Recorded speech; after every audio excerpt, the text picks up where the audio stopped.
Hello friends, this is Mike. I created this video to bring together three of my recent presentations having to do with what appears to be further disclosure by Billy in his role as Paul McCartney. The three presentations are Decoding McCartney III, the Memoirs of Paul McCartney, and the third, Does Paul McCartney Time Out on February 21st, 2023. By combining the three videos, it will be easier to see the progression that I believe is taking place. Thanks for watching. Hello friends, this is Mike Williams. With this presentation, I will offer my thoughts and insights into Billy's new album, McCartney III, which was released on December 18th of 2020. I would like to thank those of you who forwarded me information which helped to compile this presentation. As is always the case with William, McCartney III, especially the album art, is chock full of occult clues. I will also comment on the new Let It Be film by Peter Jackson, which is scheduled to be released in 2021. Before we move on, please note this presentation is about the Beatles and the McCartney conspiracy, so if this topic is not your cup of tea or it makes you upset, I highly recommend clicking the stop button and moving to content that better aligns with your beliefs about who and what the Beatles were and continue to be. For everyone else, thanks for being here. Let's move to the first slide and begin the analysis. This article comes to us from the Daily Mail, and I call this the Kool-Aid version of the McCartney III backstory. It has very little to do, in my opinion, with the real motivations behind the release of the album. The article is titled, Sir Paul McCartney Made His New Album in Lockdown by Accident. In this article, Billy tells us his 18th solo album, McCartney III, was somewhat of a happy accident. He goes on to say he wrote and recorded it during lockdown earlier this year, and he didn't realize what he was creating when he did it, and says, I wasn't trying to make an album, so suddenly I had these 10 songs. I didn't know I was making an album. Well, I think there might be more to the story as we will soon see, but before we dive in, let's take a look at some fun, if not quirky, Macca moments. Here's an image of Billy posing for what is obviously a staged photo with his face wrapped. And part of his merch for McCartney III is a Macca mask for those that want to add a little fab to the ritual. This is an image that was sent to me by a listener, and I don't know if it's been doctored or photoshopped. Sometimes it's very difficult to tell. But whether the image is real or not, it is funny. We see he's at a function and he has a name tag which says Billy. So I zoomed in on the tag, which you can see on the right, and there it is. And for good measure, I reversed the contrast to get another view. So welcome Billy to the presentation. Let's take a moment and set the table a bit before we get into the details. McCartney III is Billy's 18th solo album, and of course, 18 reduces to the number 9. Dice, in its singular form, is called a die. The 3 dots on the die can have multiple references, including the Trinity, the 3 sides of a triangle or pyramid, the 3 phases of the Beatles, and Billy's 3 personas comprised of biological Paul, himself, and the role he plays of Paul McCartney. The die is also a cube that has 6 sides and symbolizes Saturn worship and Luciferianism. Also, when we count the dots on the die's reflection, we get double 3s, or 33, representing the 33 degrees of the Scottish Rite of Freemasonry, as well as the numbers 6 and 9, where 9 is the number associated with Billy playing the role of Paul McCartney. And when we combine the name McCartney with the die, we get McCartney die, cluing us in that Paul is dead, and perhaps Billy is also hinting that he himself is reaching the end of his life. Let's move to the next slide and discuss the 3 phases of the Beatles. The first phase was the pre-1962 timeframe where Pete Best and Stuart Sutcliffe were in the band. This was the bar and club period where the Beatles were being prepped for the role Tavistock had them slotted for. This was a time when they were continuously playing live in order to strengthen their playing skills in preparation of what was ahead of them once they connected with George Martin in 1962. The second phase began in the latter part of '62 when Pete Best was replaced by Ringo as the drummer. This took place right before they signed with EMI Parlophone and began working under the tutelage of George Martin. This period had the lads learning the songs written for them as well as credited to them as they took the music on the road to a worldwide audience with major tours and generating the first 7 albums, starting with Please Please Me and ending with Revolver in 1966. This period, which I refer to as the Bio-Paul period, was a major deliverable in the psychological operations timeline as it established the Beatles as a worldwide phenomenon and putting Tavistock's social engineering agenda into overdrive.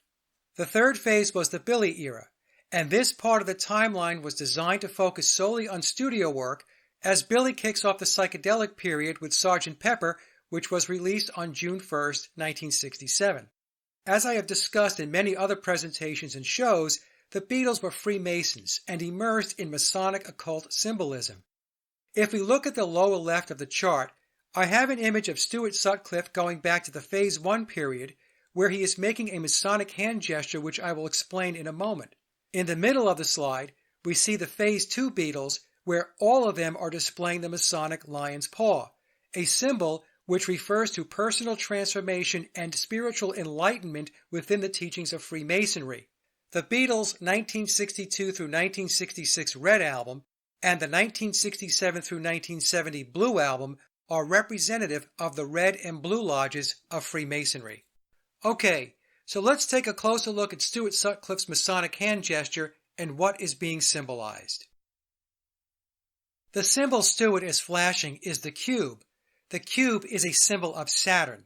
Also, when we draw a line through the center of the die, we create 2 triangles and can make correlations to the alchemical symbols of the 4 elements, which are air, fire, earth, and water, each of which has its own characteristics while also aligning to the signs of the zodiac.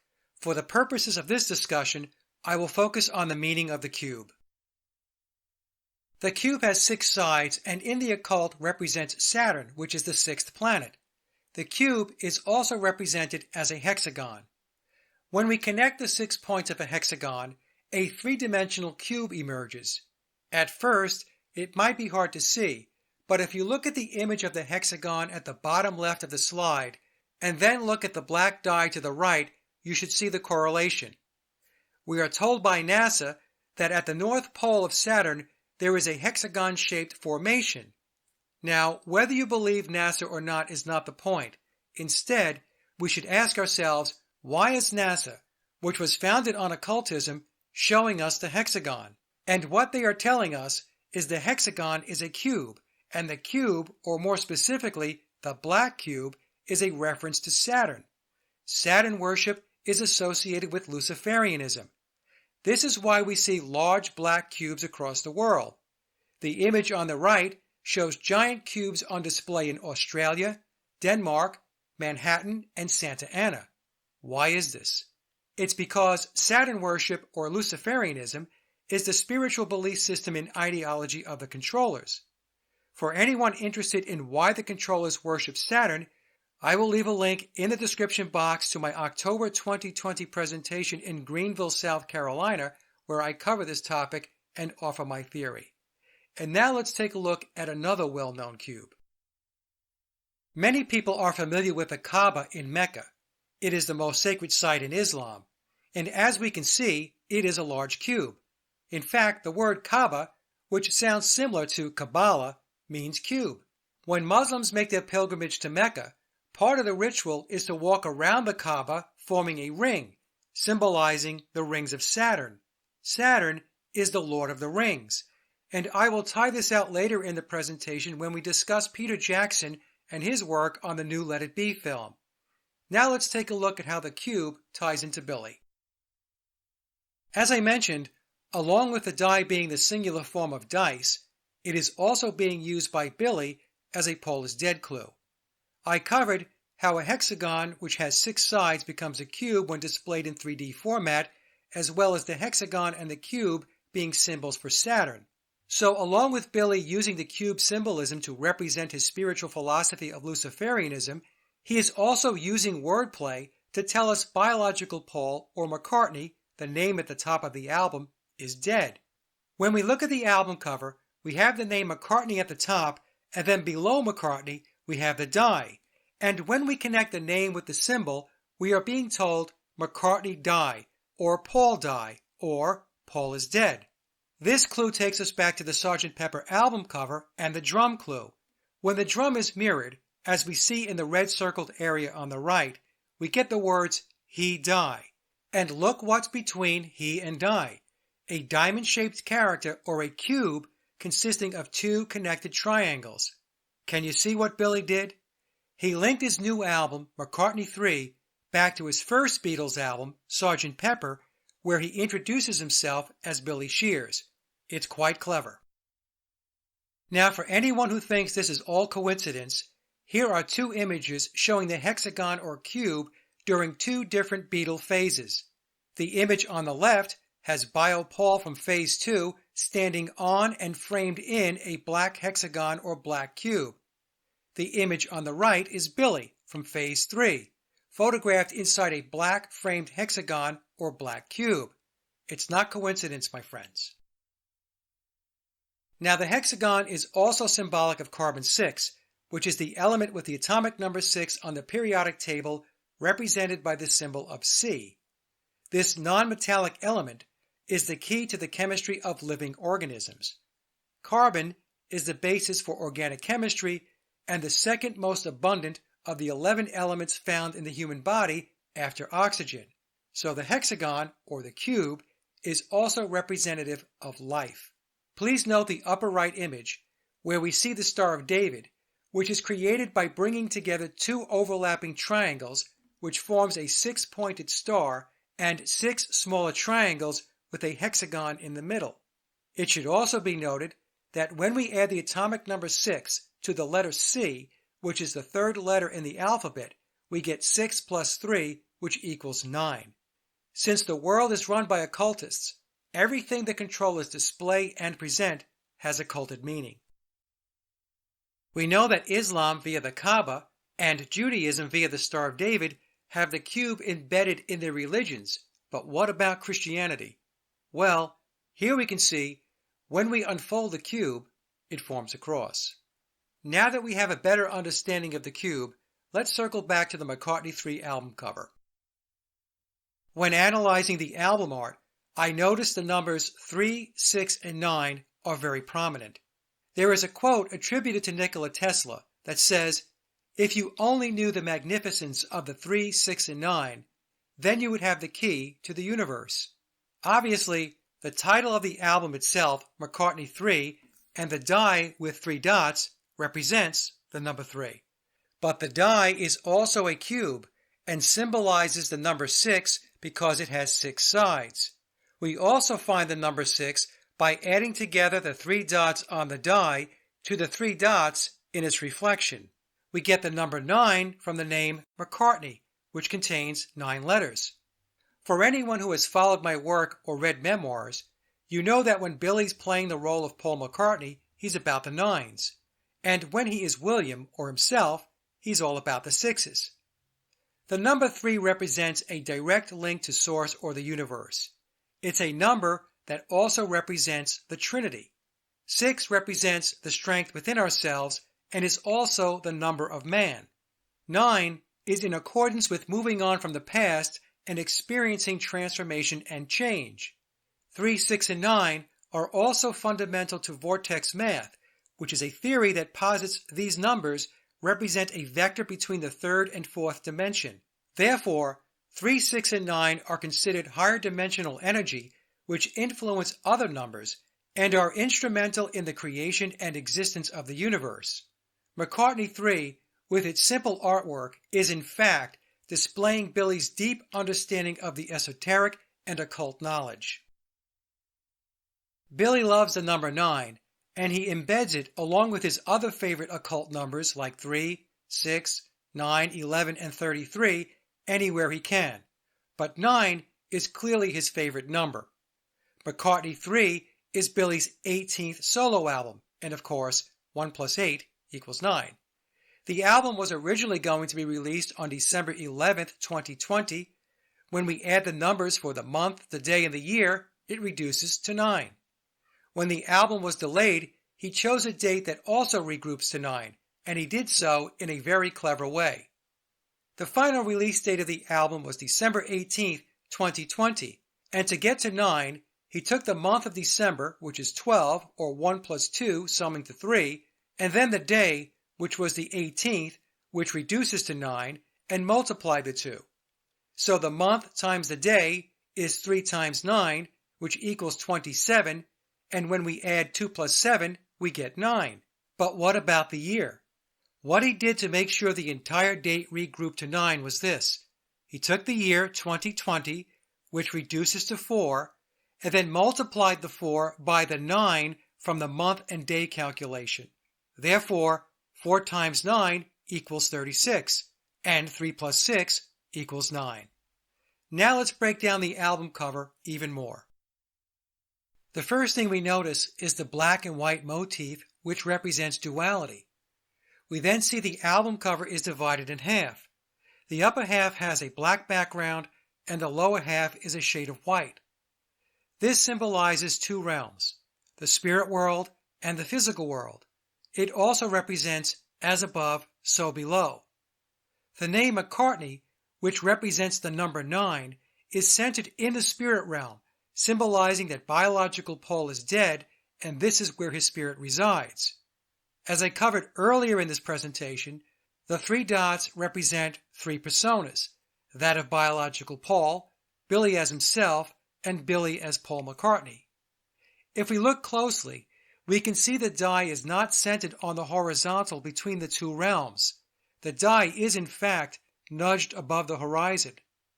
With this depiction, I believe Billy is telling us that because of his age, he turned 83 this year, that his time on the physical plane is coming to an end, and his own passing is on the horizon.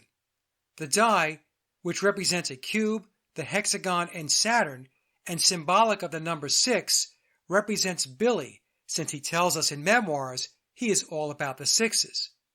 Going back to 3, 6, and 9, 3 is represented by the 3 in the title of the album, as well as the 3 dots on the die. 6 is represented by the cube with its 6 sides, and of course the name McCartney contains 9 letters. When we put it all together, we have 3, 6, and 9.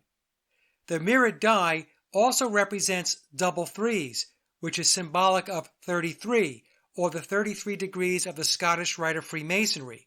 We can also add the 3s from 33 and get 6, or multiply the 3s and derive 9. As we can see, what appears to be a simple album cover is loaded up with occult symbolism. Now let's take a look at the back of the album. In the first call-out, we see Billy's profile set up against the sky with clouds. This recalls the song Fool on a Hill with the lyric, well on his way, head in a cloud. The song Fool on a Hill is symbolic of the Fool card in the tarot deck. Billy is the Fool on the Hill. The Fool represents new beginnings, having faith in the future, being inexperienced, not knowing what to expect, having beginner's luck, improvising, and believing in the universe. Now take a moment and think about the task Billy took on when he replaced Bio Paul and his journey, and the Fool card makes perfect sense. The album contains 11 songs, and of course this was intentional. The album also has a total runtime which regroups to 11, and I will cover this in an upcoming slide. In box 3, we have the title of the album McCartney III, which in numerical form is 9 times 3, or 27, and 2 plus 7 equals 9. McCartney III is also placed in the sky above Billy's head, symbolizing Bio Paul in the heavens, and as I mentioned earlier, possibly representing Billy's own death and ascension to the spirit world. When we add the numbers contained inside the barcode, we again get the number 11. If we move to the image on the right, we have the back of a Japanese CD edition of the album, and we can see Billy with his eyes closed, symbolizing being at rest. The Japanese edition contains bonus songs, bringing the total number of songs to 15, which regroups to 6, and the barcode on the Japanese CD, which has different numbers than the barcode on the album cover to the left, also tallies to 11. Coincidence? I don't think so, but you can decide for yourself. I also noticed the sky and cloud symbolism on the back cover is very similar to Lennon's Imagine album, which was released in 1971. Within 9 years of releasing Imagine, John Lennon departed. This got me thinking, is the sky and cloud symbolism a clue as to how much time Billy has left in the physical world? Let's play with some numbers and see what we find. Imagine was released on October 11th, 1971. I should note that October 11th was the same day the Beatles began the Rubber Soul sessions. The date is important because it represents triple ones as well as the number 3. Now, set aside whether you believe Lennon actually died or not. From the standpoint of the occultist, a symbolic death and an actual death serve the same purpose as it depicts endings and subsequent rebirth. I should also point out that December 8th, 1980, the day of Lennon's death, reduces to 9/11. We get this by taking December, or 12, which is 1 plus 2, and sums to 3, and then adding the 3 to the day, which is 8, and we get 11. And then, when we add the numbers in the year 1980, we get 18, or 1 plus 8, which totals to 9. So Lennon's death was an encoded 9/11 event. I began to wonder if the 3,347 days from the release of Imagine to Lennon's death could have any occult significance or hidden meaning. So I took a look. Thinking it might be possible that the sky and cloud imagery could be a countdown, I added 3,347 days to the release of McCartney III, which takes us out to February 16, 2030, which is a little over 9 years into the future. For those of us who keep a pulse on the controllers and their agenda, we know the year 2030 is a very important date to the elites with regard to their overall deliverables and as an Agenda 21 checkpoint. I then calculated the time between Billy's date of birth, which I have theorized is September 9th, 1937, a date that also regroups to 9/11, and the date of February 16th, 2030. And the result is intriguing. If we round the numbers, we get 33,000 days between Billy's date of birth and February 16th, 2030. This time frame can also be calculated as 92 years or 1,109 months. Since rounding is very common when we discuss age, I found it interesting that the calculations resulted in the numbers 33, 11, and 9/11. Now, this is not a prediction. It's a what-if exercise I decided to run based on the sky and cloud symbolism on the back of Billy's album and the cover of Lennon's Imagine. I'm thinking there might be a correlation since nothing the controllers do is left to chance and everything they do is based in the occult. When folks have asked me my thoughts on when I think Billy might depart this world, I lean toward 90 because of his fixation on the number 9, but 92, which reduces to 11, works just as well. Here's a screen capture of a scheduled interview Billy did with Chris Rock. Notice how the time of 11:45 reduces to 9/11 and how the date of December 17th regroups to 11. As I continue to examine the numbers, I took a look at Billy's McCartney 1, 2, and 3 albums and found some interesting results. If we look at the blue call-out boxes, we can see that all 3 albums have run times that reduce to 11. I can tell you this is not by chance, especially across 3 albums. To do this, there was quite a bit of planning, and therefore, it is by design. Then I reviewed the release dates for these albums, and when I looked at the release date of April 17, 1970 for McCartney 1, I found the date totaled to 11. For McCartney 2, the release date of May 16, 1980 reduces to 3, and I will show you in a moment why I believe he chose the number 3 for that album and what it symbolizes. And last, I mentioned earlier in the presentation, the release date of McCartney III regroups to 9. Like the runtimes, the release dates were very thought out in order to tie back to occult numerology. Here is why I believe the release date for McCartney II reduces to 3. The album cover shows Billy, as well as 2 shadows to the left and right of his head, symbolizing 3 personas. One persona is the center image representing Billy playing the role of Paul McCartney. The shadow images represent 2 other personas, that of biological Paul, as well as Billy himself as William.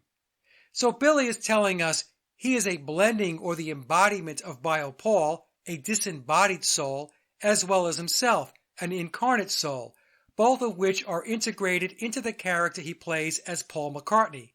This is also why Billy has displayed images of his feet in sandals, and I will explain this in a moment. We again see the 9/11 symbolism when we decode the top right text containing the name of the album, McCartney II, where McCartney, as we know, contains 9 letters, and the 2 is symbolizing 11. Therefore, McCartney II represents 9/11, as well as the master number 11. So the release date reducing to 3 is linked to the 3 personas that make up Billy and why the McCartney II album cover depicts 3 people. Now one more slide on numbers, just in case there are still people watching who think it's all coincidence. I already showed the runtimes of the McCartney 1, 2, and 3 albums, all sum to 11. But let's take a moment and focus on McCartney 1 and look at the beginning and end dates of the recording of the album to see if there are any numerical patterns.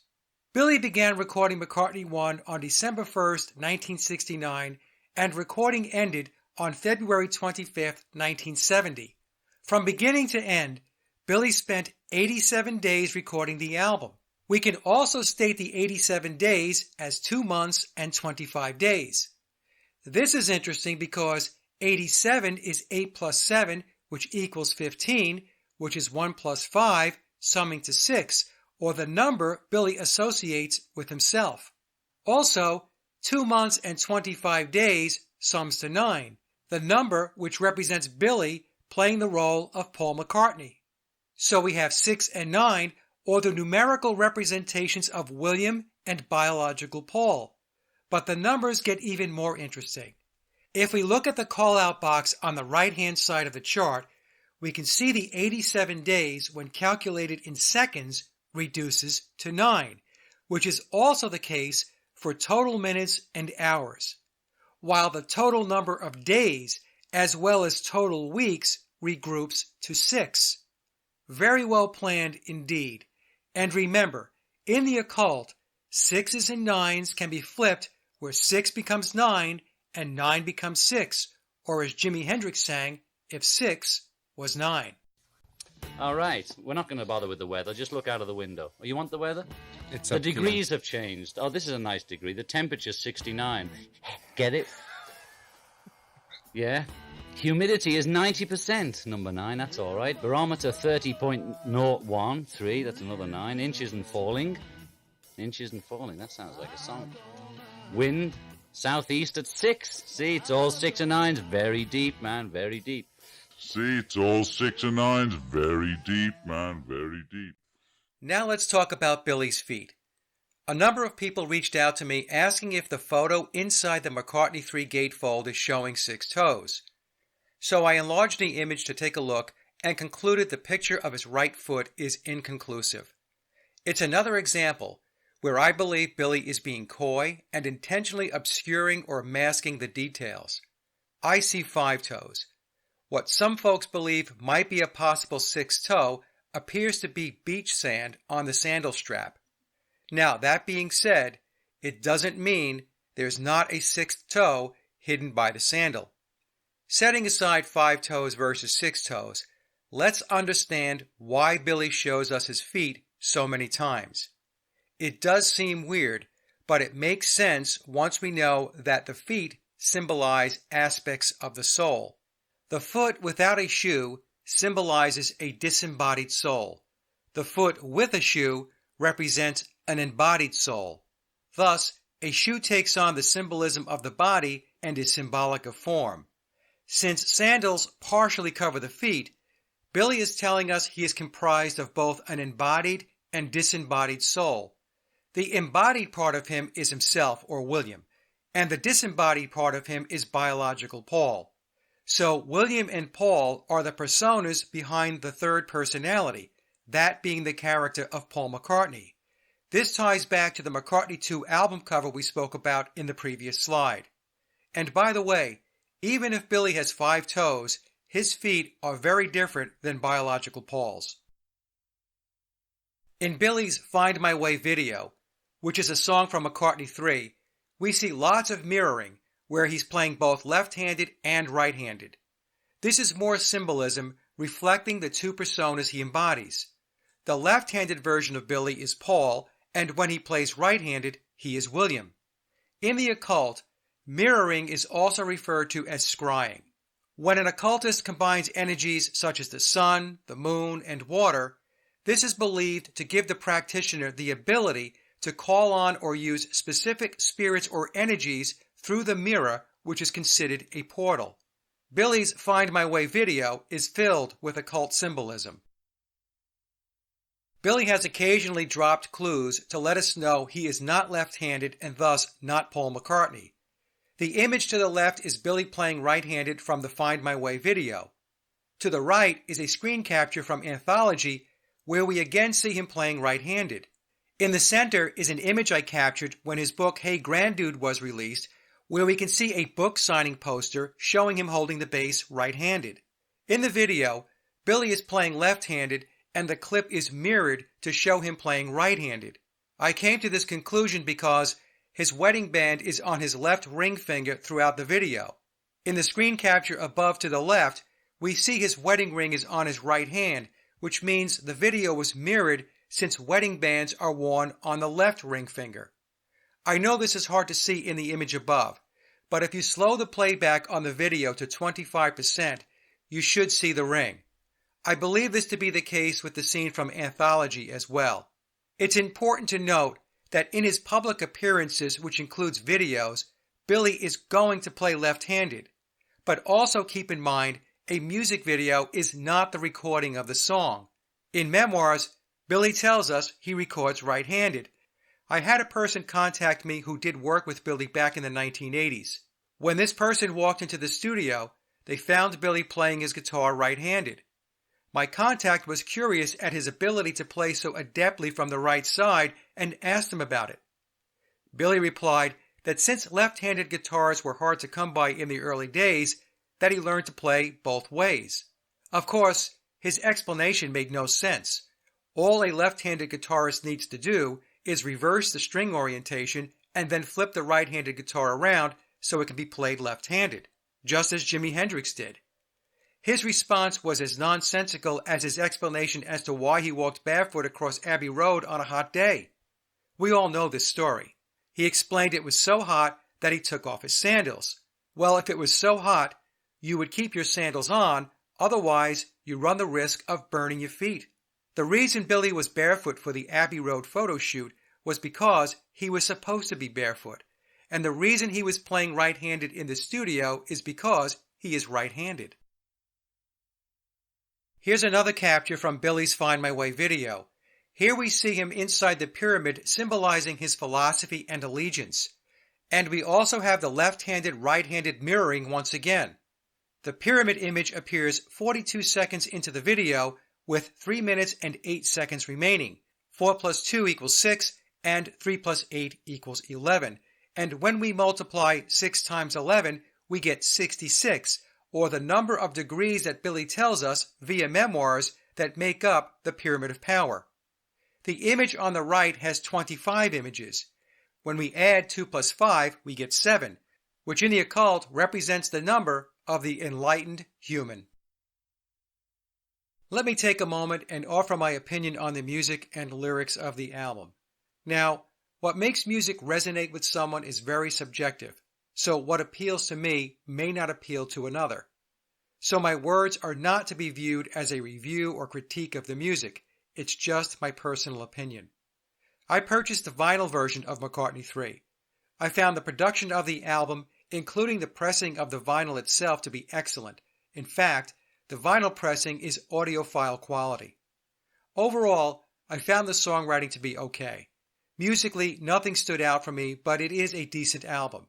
I do factor in that Billy is 83, and after 60 or so years of performing, I feel compelled to cut him some slack. As an example, because of his age, his voice is not what it used to be, so I'm not expecting to hear vocals from his Wings days. So I tried to set reasonable expectations.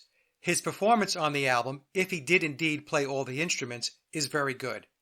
As I mentioned, there are 11 songs, and the lyrics are personal and introspective. He sounds like a man who is reflecting back on his life. The lyrics do not come across as down or sad, but thoughts coming from a man who, whether you love him or hate him, has had one unbelievable and colorful life. Some of the songs I found interesting were Long-Tailed Winter Bird, where I believe Billy is alluding to the three personas I have discussed in this presentation. Find My Way, he includes a lyric where he walks toward the light. In the song Sliding, Billy tells us he is who he wants to be. The song Deep, Deep Feeling is very reflective. The song The Kiss of Venus is a reference to the morning star or Lucifer. And I liked Seize the Day, where the title itself is self-explanatory. The last song, Winter Bird When Winter Comes, begins with the lyric, Must fix the fence by the acre plot, two young foxes have been nosing around. And this had some of us wondering if Billy is referring to the standing stone on his farm, with the two young foxes being John Lennox and his wife who visited the farm as part of Steve Farber's research into the stone. It's just a thought. So overall, I found the album to be enjoyable. Let's now move to the McCartney III summary slide, and then I will share some thoughts on the new Let It Be film by Peter Jackson. So in summary, McCartney III is Billy's 18th solo album, and of course, the 18 reduces to 9. The McCartney III album art contains occult symbolism. There are Paul is dead clues, but also clues suggesting Billy is preparing for his transition from the physical world to the spirit world. The die on the album cover represents a cube or hexagon and is symbolic of Saturn worship and Luciferianism, which is Billy's spiritual philosophy. The numbers 3, 6, and 9 are prominent, symbolizing higher levels of consciousness. The master numbers of 11 and 33 are also embedded. Billy's Find My Way music video is filled with occult symbolism. And the song lyrics from the album come across as personal, introspective, and reflective as Billy looks back on his life. Now let's take a look into the new Let It Be film by Peter Jackson. Many Beatle fans know that a new Let It Be film is in production, which is currently scheduled to be released in August of 2021. The director of the film is Peter Jackson. Here's a synopsis of his background, which comes from Wikipedia, along with my own commentary. Peter is a New Zealand film director, producer, and screenwriter. He is best known as the director, writer, and producer of the Lord of the Rings trilogy and the Hobbit trilogy. And back earlier in his presentation, I mentioned that Saturn is also known as the Lord of the Rings. Peter has the title of Sir Peter Jackson, which means he has been knighted. He has received the Order of New Zealand and the New Zealand Order of Merit, both of which are in recognition of outstanding service to the Crown, so Peter is clearly in the club. Jackson announced that he will direct a documentary film about the making of the Beatles' final album, Let It Be. And to add my own footnote, technically speaking, Abbey Road was the final Beatles album to be recorded. He's going to transform the footage with modern production techniques to display a new side of a period on the Beatles' history, which is usually remembered as highly conflictual. The Wikipedia entry goes on to say that most, that's an interesting word, most of the footage used was originally recorded for the 1970 Let It Be documentary. The article goes on to say that the film is created around 56 hours of never-before-seen footage and 140 hours of audio made available to Jackson's team, which is the only footage of any note that documents them at work in the studio. Now, isn't that an interesting sentence? It reads like they're saying, This is the only content showing the Beatles actually working in the studio over the band's entire timeline from 1962 through 1969. If this is the case, how is it for the most famous band in the world that there's only 56 hours of film footage, which equates to less than 5 days, and by the way, 56 reduces to 11, and only 140 hours or approximately 6 days of audio? And that's the only footage that documents them in the studio of note? Personally, I would be far more impressed if someone showed me proof of their writing, rehearsing, and recording the Rubber Soul album, but we know that's not going to happen. Anyway, Disney acquired the distribution rights and the film is currently scheduled for an August 2021 release. So what we have going on here, in my opinion, is an effort to buff up the fictional narrative of the Beatles and to rewrite history as a group of fun-loving, lovable lads who always got along, even in the end. When in fact, the original Let It Be film captured the true atmosphere of the sessions and where the Beatles were at mentally as a band. In Memoirs, Billy tells us his relationship with the band had its ups and downs throughout his tenure starting in 1966. Also in Memoirs, Billy tells us it was him that pulled the plug on the Beatles. Yoko was not the reason. So it will be interesting to see if Peter includes the famous exchange between Billy and George, where Billy is instructing George on how to play guitar and George becomes agitated with him and a terse exchange ensues, or the scene of Billy talking to John about playing live gigs and Lennon having this bored look on his face, or completely ignore John Lennon's song How Do You Sleep, which was released on September 9th, 1971, Billy's birthday, a song that was released only 1 year after Let It Be came out, where John rips into Billy and during one documented rehearsal of the song calls Billy a cunt. Based on the press releases I have read so far, this film appears to be an attempt to rewrite history by putting a happy face on a period of Beatle history that was clearly in decline and make a ton of money in the process, as the gullible masses will undoubtedly line up to drink the Kool-Aid. So that's my 2 cents. Now let's take a look at a perspective that came to me from someone who understands the filmmaking business. This person reached out to me unsolicited to offer their insights. And so here's what they had to say about the trailer that Peter Jackson put out on his Let It Be film. And the link to Jackson's clip is in the description box below. Quote, "After watching the little clip, my first question is, how is there 56 hours of unseen footage? The term before unseen should raise a red flag. Who has never taken the time to look at these film reels in 50 years? Then there is image quality. This looks like modern 720p or 1080p HD or even 4K video with a 16mm effect sauce. Definitely not 16mm stock. The press info reads, it has been shot in 16mm, blown up to 35mm, and restored. Yes, but 400 ISO film resolution noise cannot be deleted by simply blowing up to 35mm. Lost shadow detail by lack of light cannot be dialed back in by restoring. If the emulsion doesn't contain the information, it is simply not there. They brought back contrast like impossible.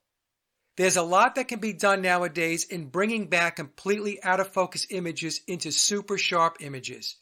Post-edit color balancing, shifting or replacement, image stabilizing, green screen effects, all is possible. There's a whole lot that modern-day computer render farms can do, especially by someone with the clout of Peter Jackson. I am most aware of what is possible with deep fake technology. I bet Jackson can bring back my deceased grandmother in 4K 60 frames per second quality in super surround sound. When you look at this clip with a woke eye, it doesn't feel right. It feels like a Fast and the Furious production of The French Connection. It is not organic. Obviously, it isn't from one day of filming. It's all contrived and so very staged. This whole Jackson presentation is also contrived. And this person is referring to Jackson's promo clip. The link is below.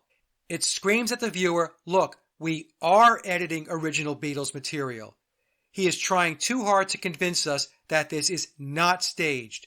Most people won't recognize manipulated imagery. This holds true in current times.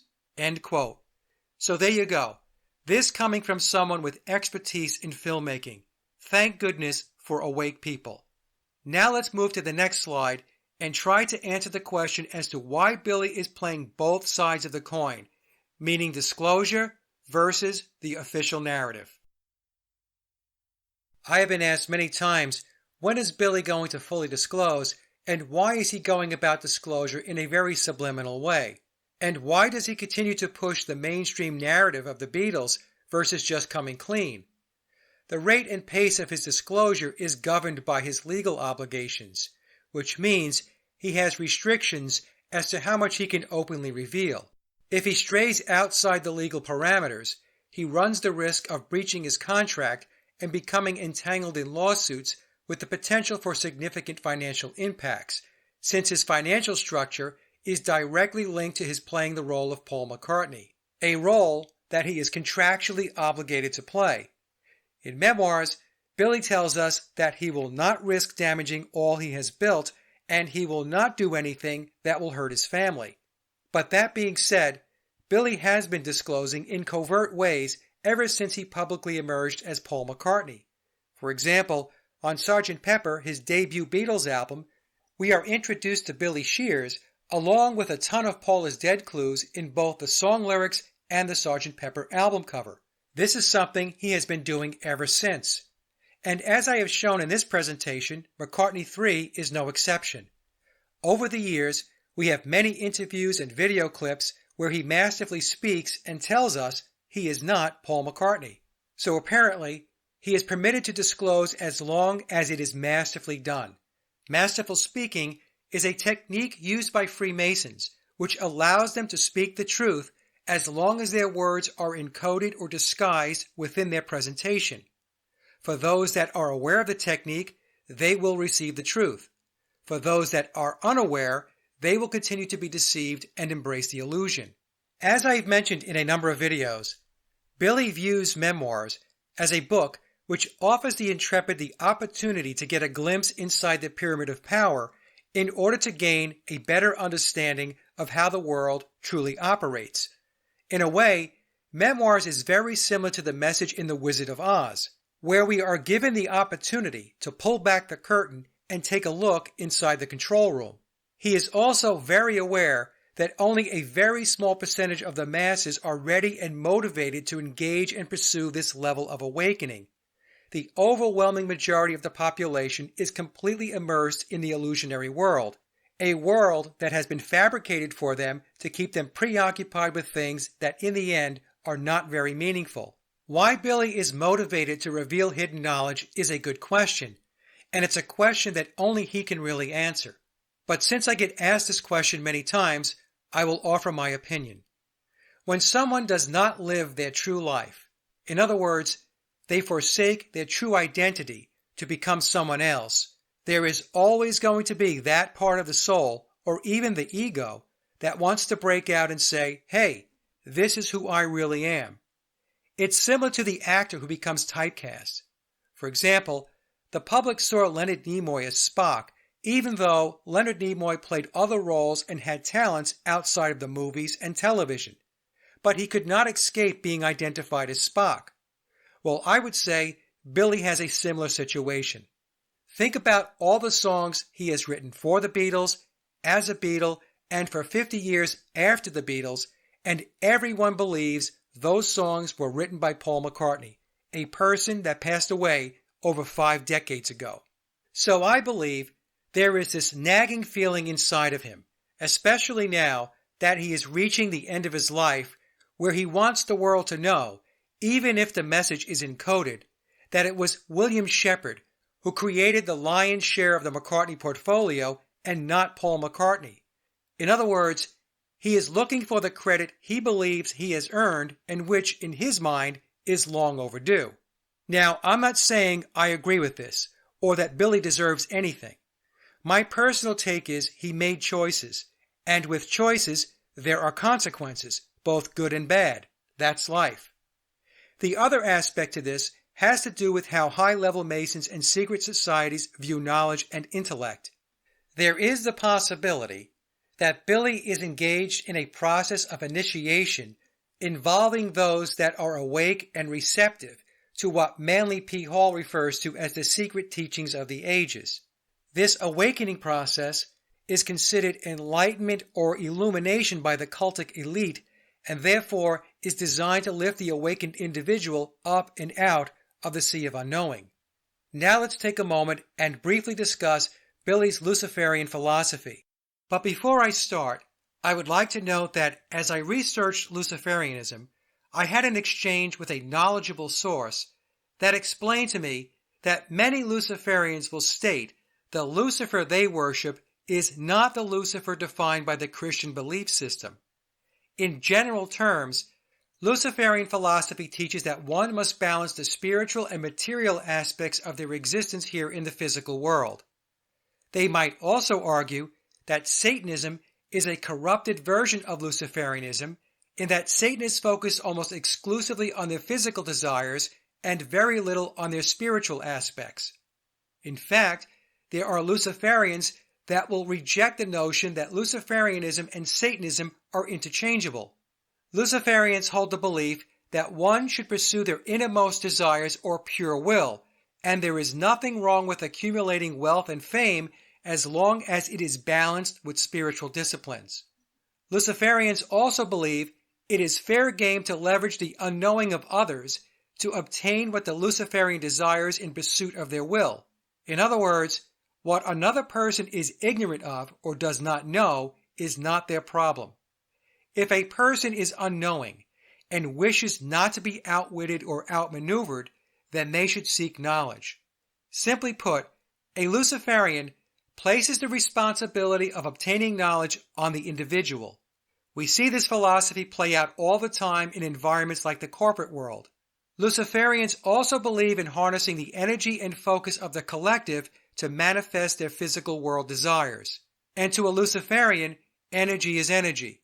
For example, people who research Paul is dead and claim to despise Billy, and then post, write, and rant about him in a negative light, are unwittingly focused on him, and thus directing their energy toward him in the form of thought and consciousness, which he then manipulates to his benefit. Luciferians look to manifest an external world that mirrors their internal will, while most people do the exact opposite, where the external world becomes their internal mindset. Luciferians will argue this is the reason why most people lead suboptimized and unfulfilled lives. Now, I'm not saying I agree or disagree with the tenets I just explained.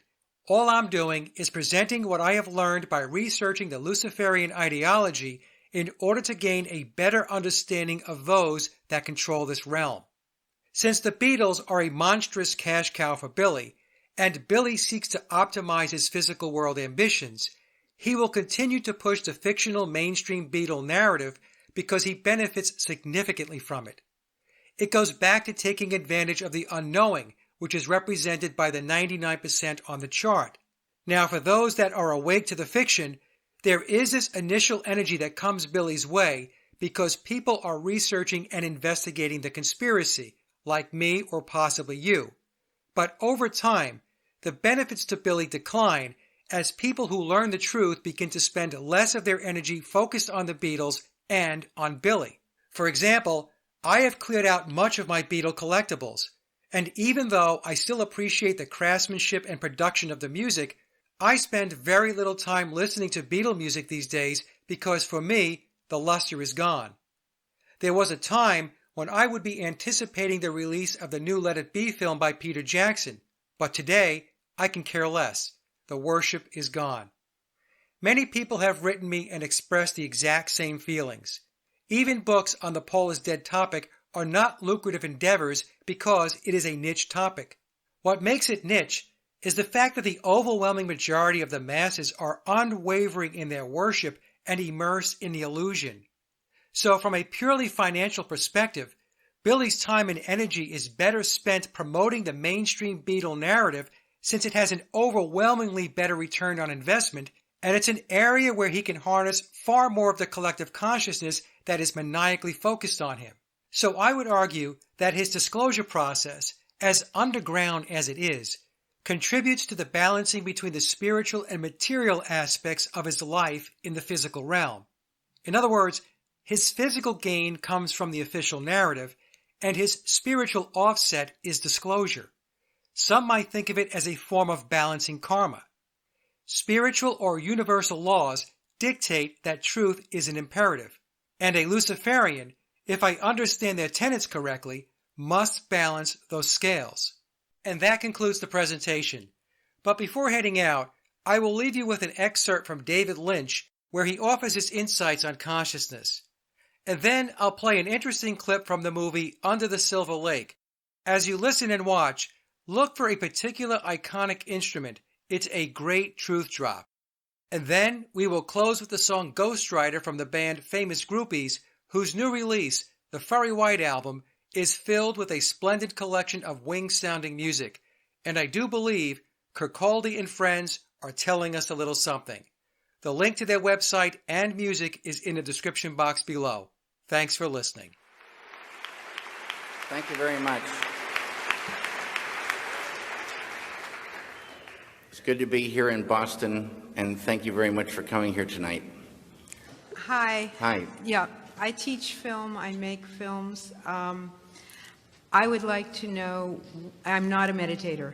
What does meditation, can you say anything about how meditation might connects to your creative process or might help the creative process of my students or myself? Yes, I can. Will you? Yes, I will. Tonight's talk is consciousness, creativity, and the brain. And if you have a golf ball-sized consciousness, when you read a book, you'll have a golf ball-sized understanding. When you look out, a golf ball-sized awareness. And when you wake up in the morning, a golf ball-sized wakefulness. But if you could expand that consciousness, then you read the book, more understanding. You look out, more awareness. And when you wake up, more wakefulness. It's consciousness. And there's an ocean of pure, vibrant consciousness inside each one of us. And it's right at the source and base of mind, right at the source of thought, and it's also at the source of all matter. So what does it all mean? Come and sit down. Here.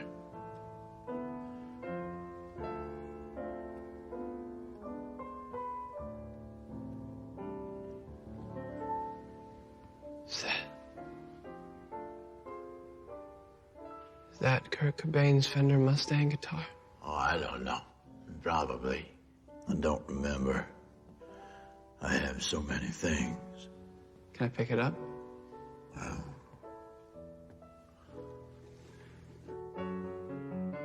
I don't always worry what the message is. I just pass it along. I slip it between the notes, hide it away from people that know it's there. You're saying you've done this before? Codes? I wrote the music your dad grew up to. Half of what you sang along to as a kid, and I'm still doing it. And these teenagers are dancing to my music. I want it that way. Tell me why. You're telling me there's hidden messages in old pop songs?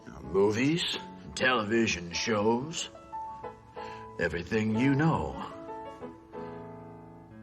Why? That's pop culture, isn't it? Floats away like tissue paper. I blow my nose. I find a used Kleenex, I recycle it, and there is your wedding song. Here it comes. I want to know what love is. And I want you to show me. What are the tunnels for? Is there going to be a war? Oh, hell, I don't know. I'm just trying to make a living, earn a few dollars. But you have everything.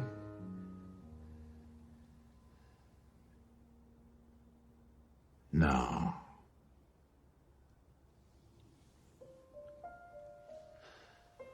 You know this girl? Well, isn't she pretty? Earth Angel. Earth Angel. She was killed, Oh, won't you be mine? Well, look. along with Jefferson Sevens, but I think you already knew that. No? No, I did not. I don't care what's fashionable or cool. It's all silly and it's all meaningless. I created so many of the things that you care about. The songs that give your life purpose and joy. When you were 15 and rebelling, you were rebelling to my music. Uh-oh. That's one you know. That song was not written on distorted guitar. No. I wrote it here on piano somewhere between a blowjob and an omelet. There is no rebellion. There's only me earning a paycheck.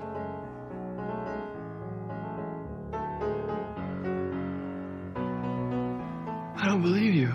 Well, good, because the real message was not meant for you. So it's better if you just smile and you dance and you enjoy the melody. Because this ugly old man, me, I am the voice of your generation.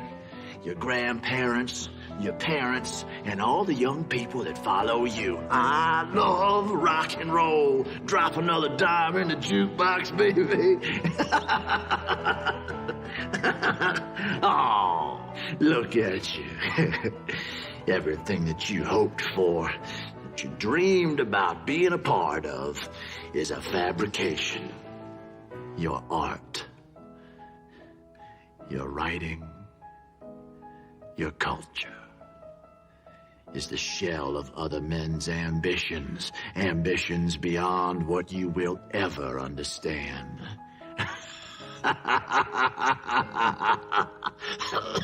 That's funny to you. Well, it's a little bit funny, don't you think?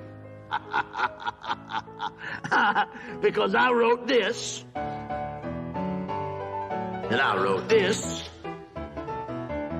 and I wrote this.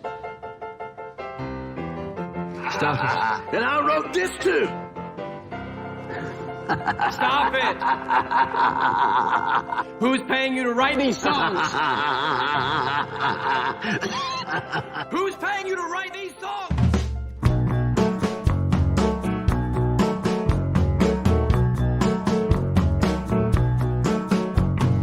Hey, ghostwriter, write me another song. Go on now, get along. You ain't done me wrong just yet.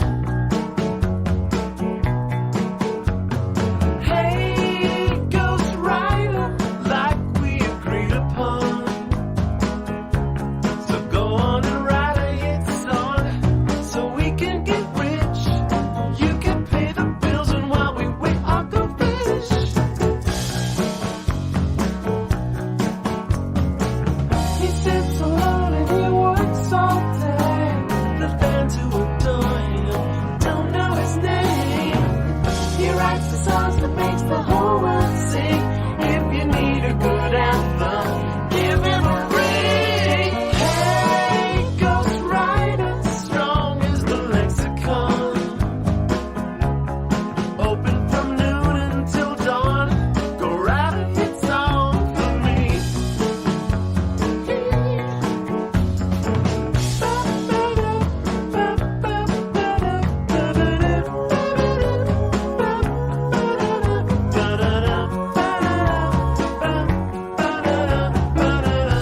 be grateful if you write a hit song for me. Me. Beatles writer.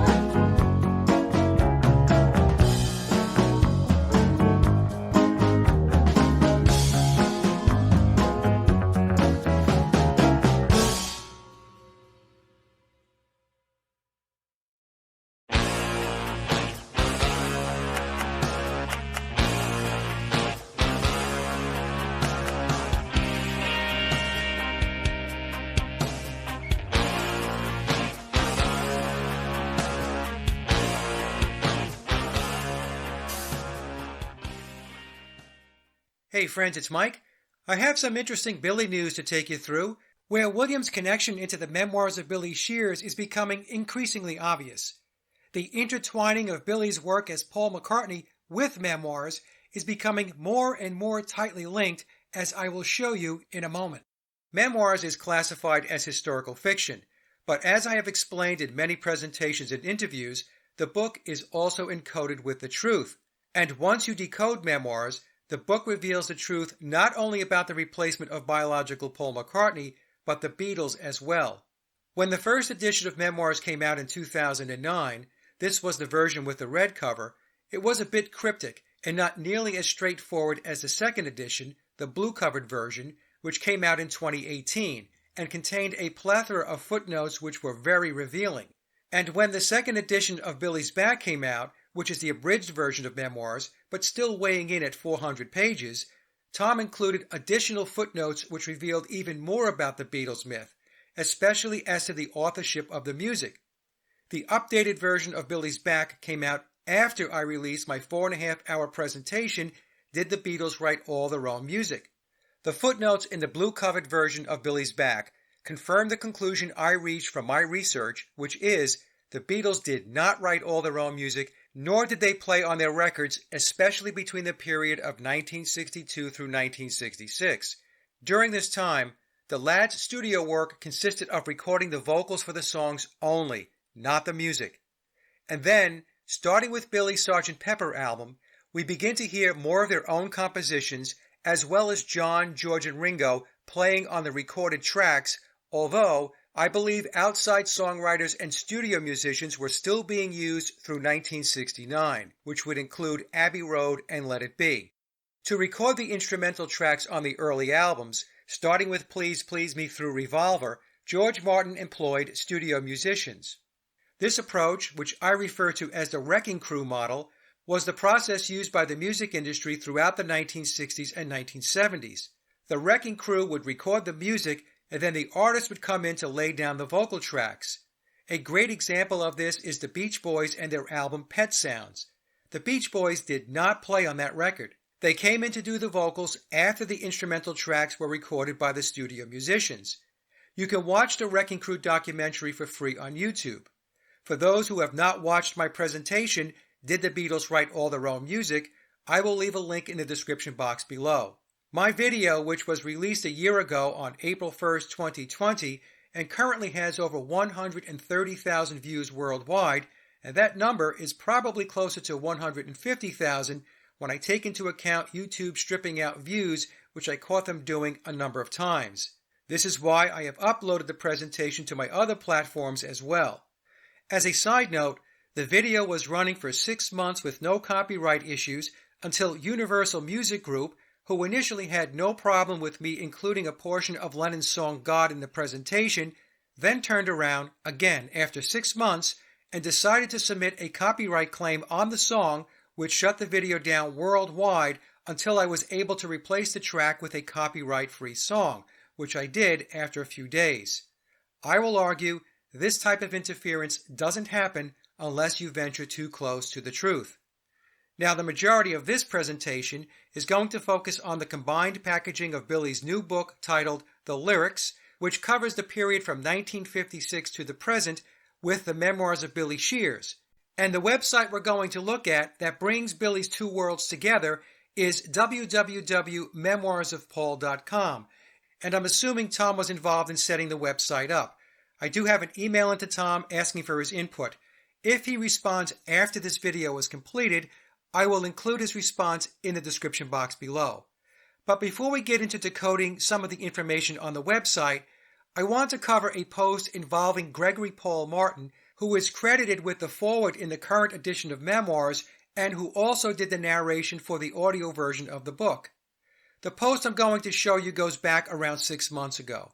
I was made aware of it soon after Gregory posted, but I decided at the time to wait before discussing it. I was asked back then what I thought was going on, so I'll take the time now to give you my thoughts and opinion.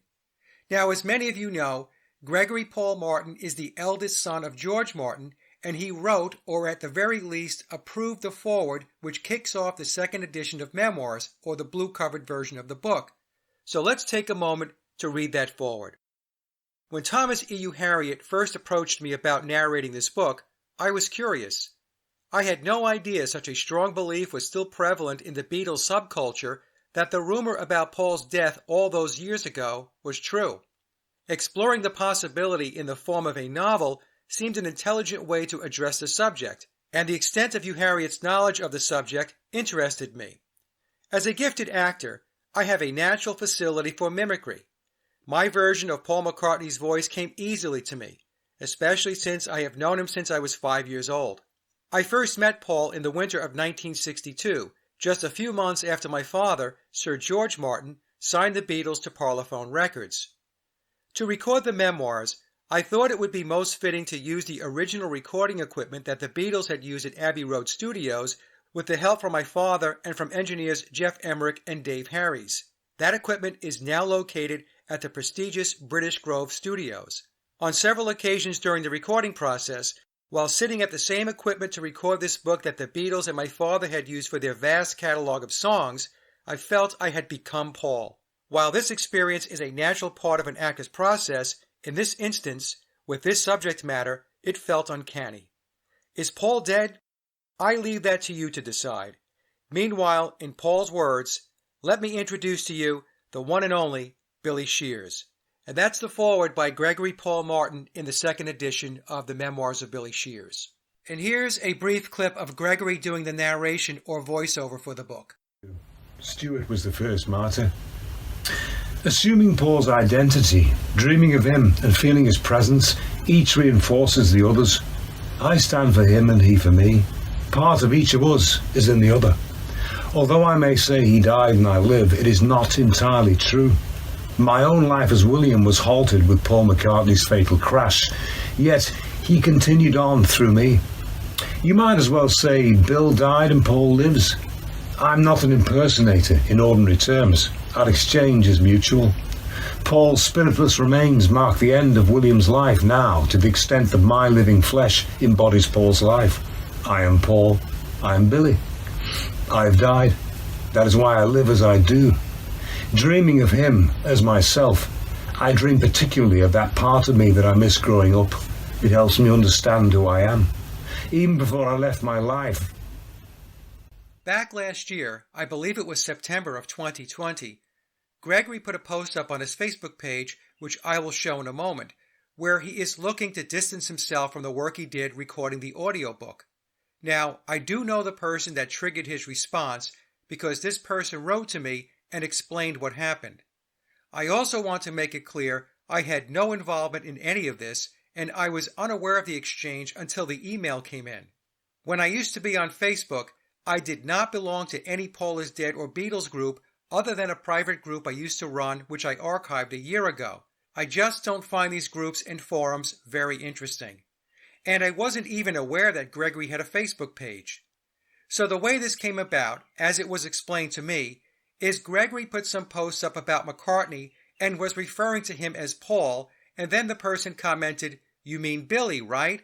And then added, "Didn't you narrate the Memoirs audiobook?"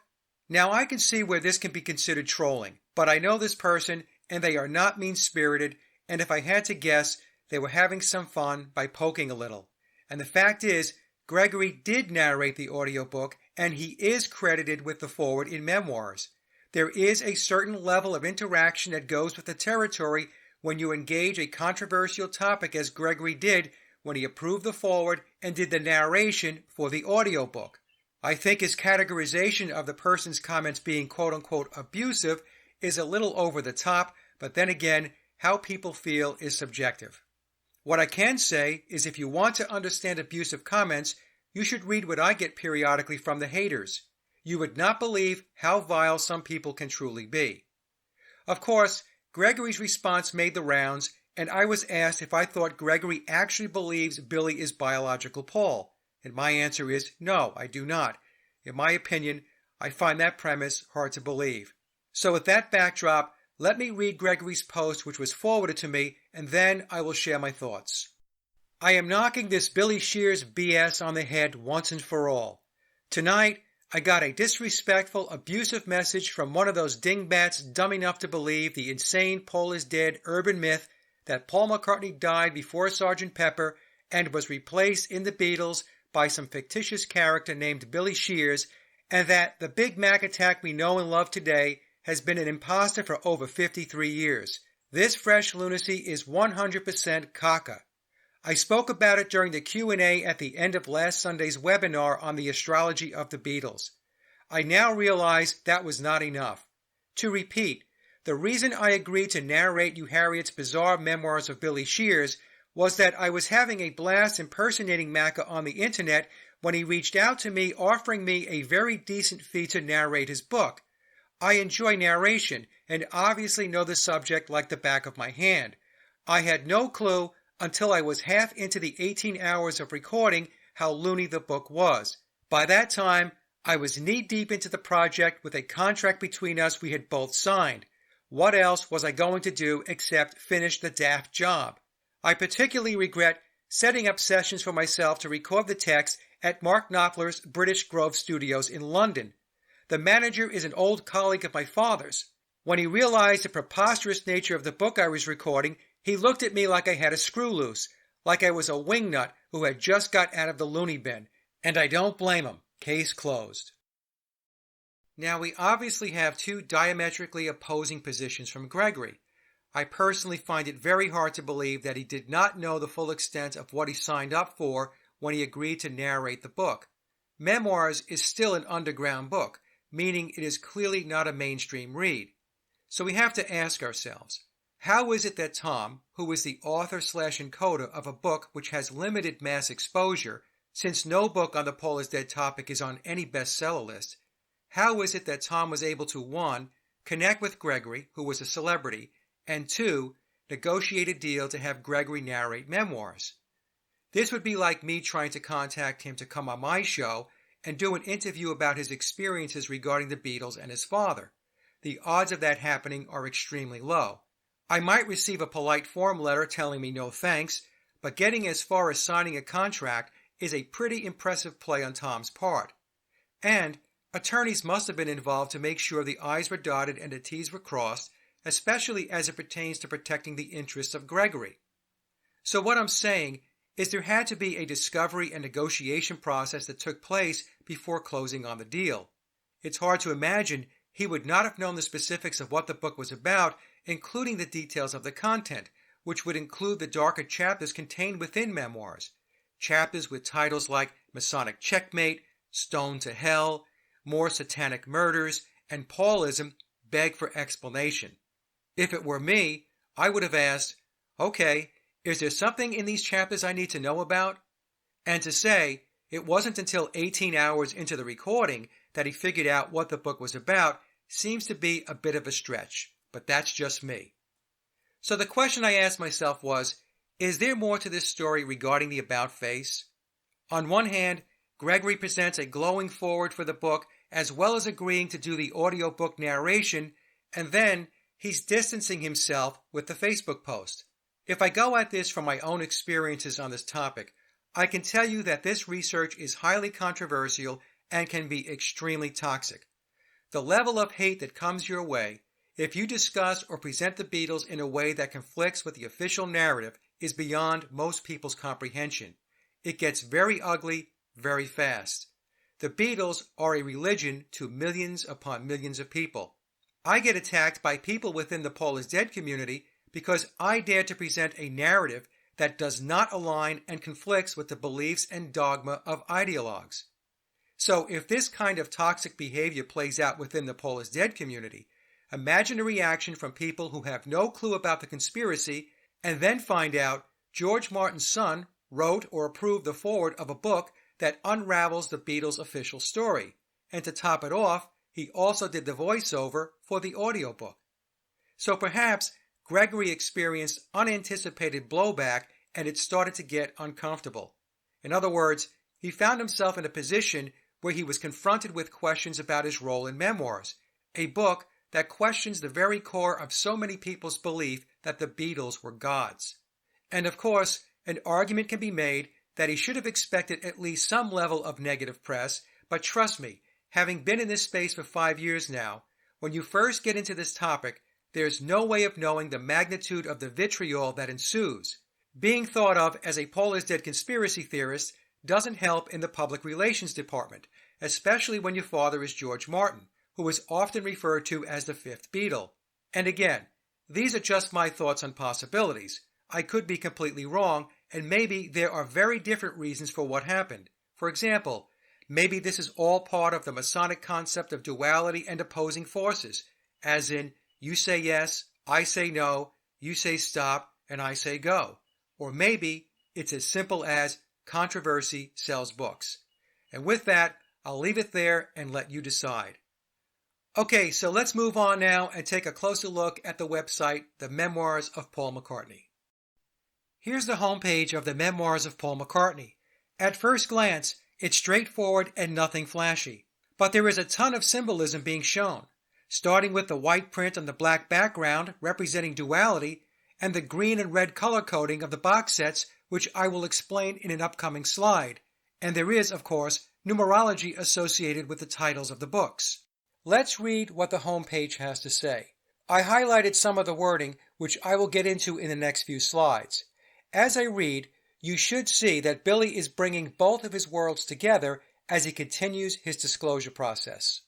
The lyrics, 1956 to the present, and the Memoirs of Billy Shears reveal the pop icon from his own points of view, using mostly the same songs, but with their own focus. The lyrics, as put together by the gifted poet Paul Muldoon, presents the updated official story. The Memoirs of Billy Shears, as put together by the gifted poet and coder Thomas E.U. Harriott, offers the hidden and coded esoteric meaning. Together, as if one originated in Sir Paul's left brain and the other originated in his right brain, we discover shocking double meanings. You can now order these memoirs as box sets. The lyrics 1956 to the present will be released on November 2nd, 2021. The Memoirs of Billy Shears, which is already available on Amazon as a single volume, will be released as a special box set on October 12th, just 21 days ahead of the lyrics. That will give you 3 weeks to ingest the esoteric meanings of each song before returning to the traditional narrative. In the box sets, the 960 pages of the lyrics, 1956 to the present, are organized alphabetically by song title, A through K and then L through Z. Much of that reading consists of the lyrics themselves, followed by Sir Paul's recollections. In the Memoirs of Billy Shears, the 666 pages are divided with 33 chapters in each volume. The wording is important to focus on. Note the mainstream narrative about Billy is referred to as the official narrative and the traditional narrative. Why even use this wording unless there is another narrative at play? And we are clued in that the other narrative is esoteric, meaning there is a hidden story that will emerge upon studying both books. Now, before we continue with the box sets, let's understand a little about who Paul Muldoon is. The first thing we should know is his name in Pythagorean numerology reduces to 9, and the number of letters in Paul Muldoon equals 11. Coincidence? I don't think so, but you can decide for yourself. Muldoon is a Fellow of the Royal Society of Literature, the American Academy of Arts and Sciences, and the American Academy of Arts and Letters. He has received many awards for his work, and he is the recipient of honorary doctorates from 10 universities. So clearly, Mr. Muldoon is highly credentialed and in the club. Billy picks and chooses his team with great care, just as he did by selecting Tom to head up the Memoirs project, and having Peter Jackson head up the new version of the Let It Be movie, which is now titled The Beatles Get Back and will be released on August 27th, 2021. Okay, so let's move back to the home page and look at the numbers. As we can see by looking at the slide, the home page is chock full of occult numbers, and as a point of reference, I am using Pythagorean numerology where applicable.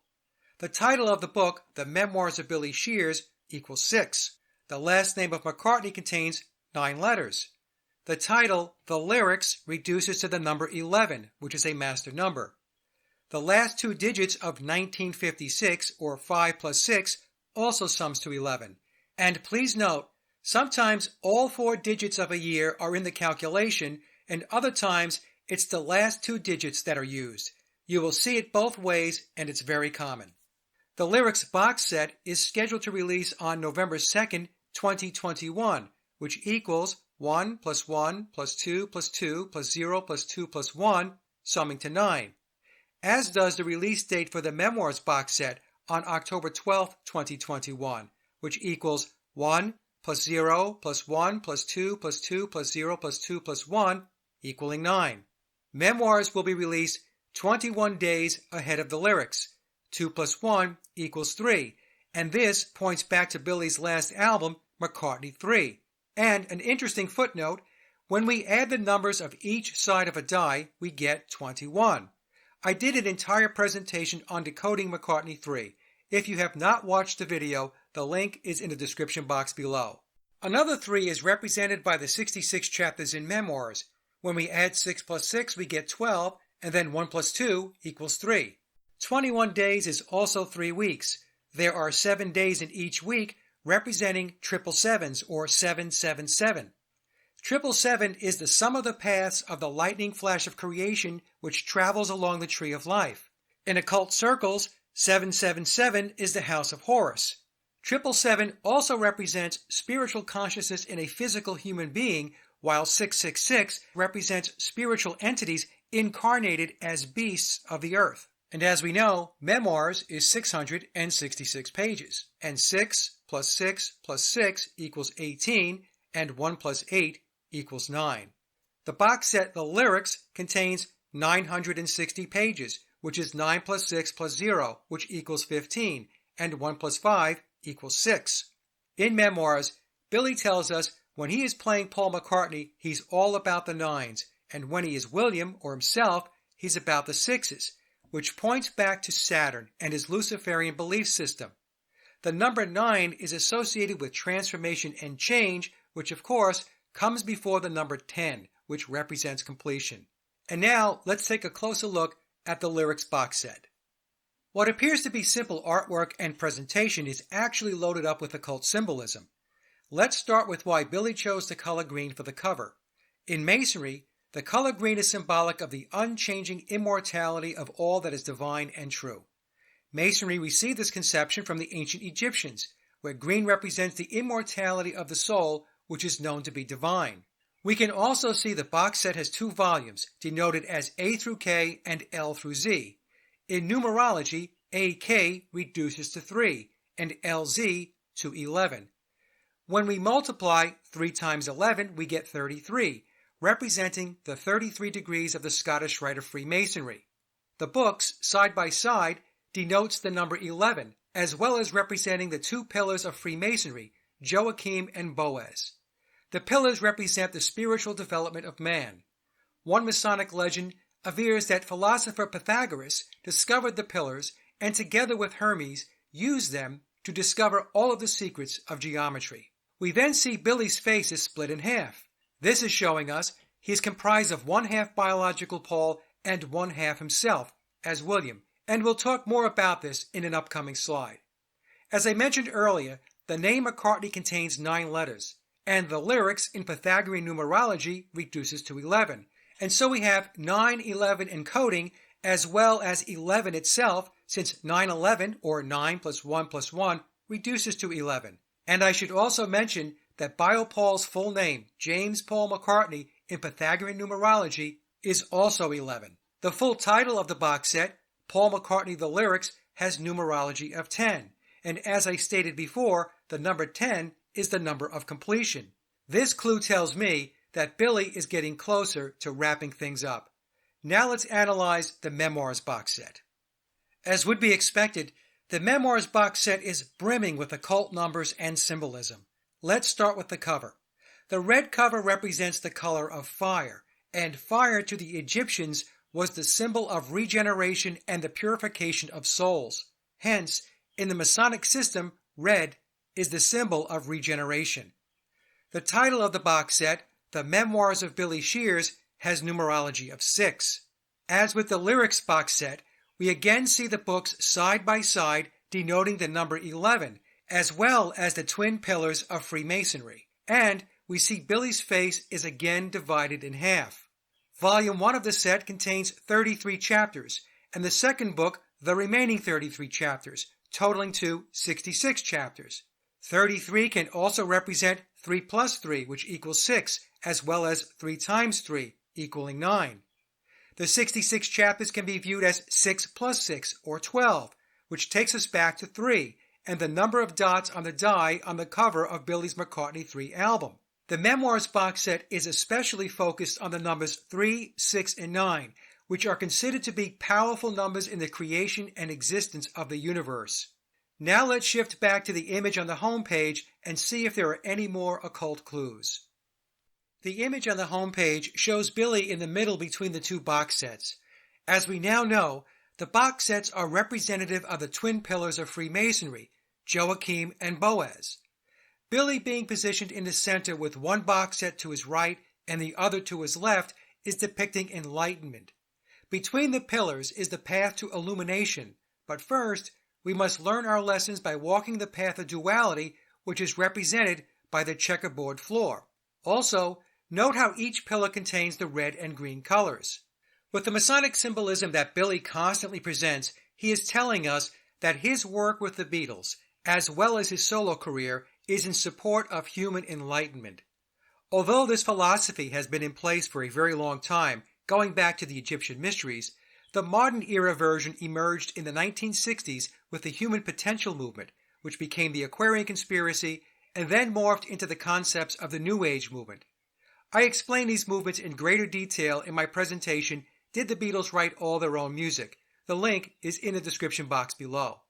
It's important to note that there is a subset of memoirs called Beatles Enlightenment. From Tom's website, billyshears.com, we are told Beatles Enlightenment contains selections from the Memoirs of Billy Shears that are too philosophical or spiritually esoteric for the general readership of Billy's back. If you enjoy books by illuminaries such as Deepak Chopra, Wayne Dyer, Ram Dass, or Marianne Williamson, you will love reading some of their favorite concepts behind Beatles songs. Now, I'm not saying what Billy is involved in or what he supports or believes is good or bad. That is something that is up to each of us to decide. I'm simply presenting my research and interpretation of the meaning behind the symbolism. Symbolism he has been presenting for almost 60 years. Now let's take a look back 40 years and see if Billy was giving us similar clues.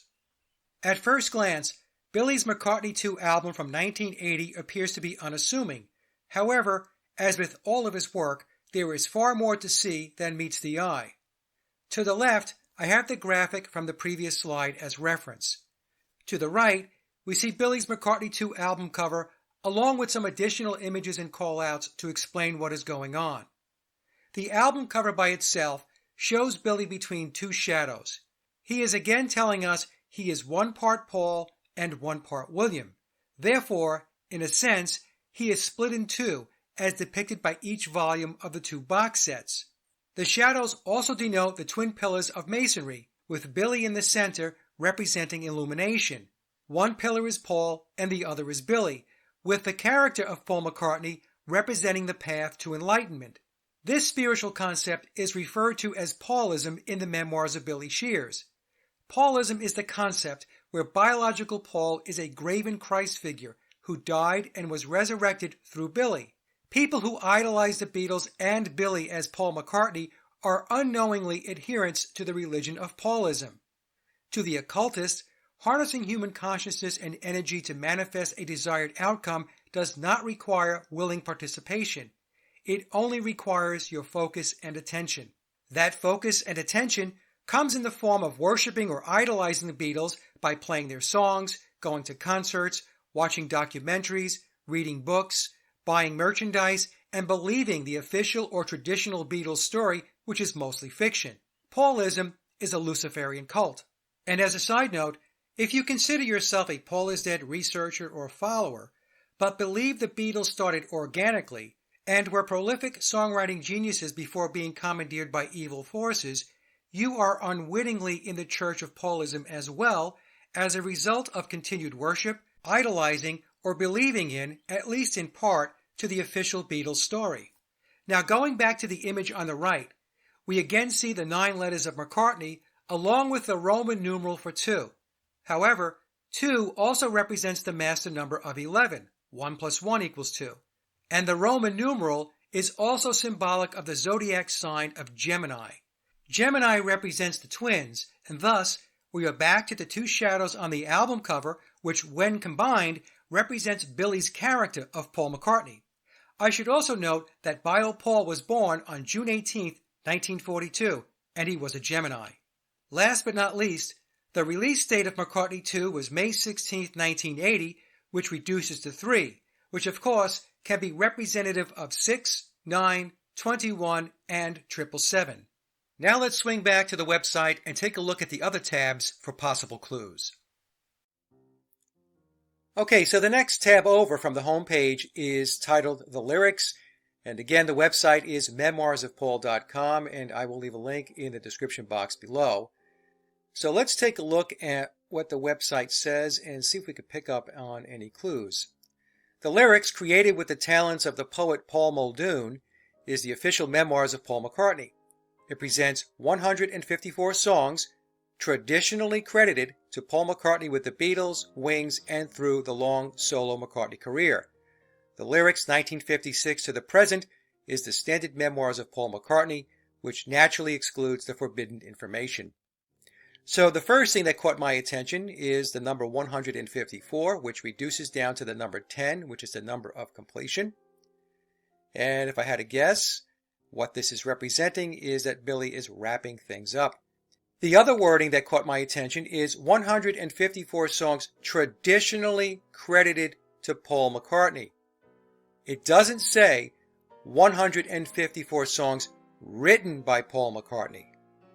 And that's a big distinction, folks. Okay, so let's move down. These 154 songs, arranged alphabetically, are presented as if all were written by the same individual. Spanning 2 volumes, these commentaries give Sir Paul's ideas of how the songs were written, including some details of Paul's life and some discussion about the individuals who inspired some of those songs. So this one is just filled with clues. The 154 songs arranged alphabetically are presented as if all were written by the same individual. And what this is telling us is they were not written by the same individual. And then this paragraph goes on to say, these commentaries give Sir Paul's ideas of how the songs were written. Well, why are they his ideas? If Paul McCartney wrote these songs, then he should know exactly how these songs were written. Next paragraph. Sharing such ideas, ranging from the historical to the whimsical, strengthens and expands the traditional conservative narrative of how these songs came to be. While discussing some of his literary influences, such as William Shakespeare and Lewis Carroll, he gives details that are not in the memoirs of Billy Shears when referring to the same individuals. And again, we see this very odd wording. Traditional, conservative, narrative, which alludes to the fact that the narrative is neither traditional nor conservative. Handwritten texts, paintings, and carefully selected photographs from McCartney's personal archives further instill the idea of continuity from the early Paul to Sir Paul today. However cropped, morphed, or otherwise modified to create a seamless transition from the original Paul to the present knighted gentleman in that position, these artifacts are the new standard for the official narrative. So, again, we have some very, very interesting wording here.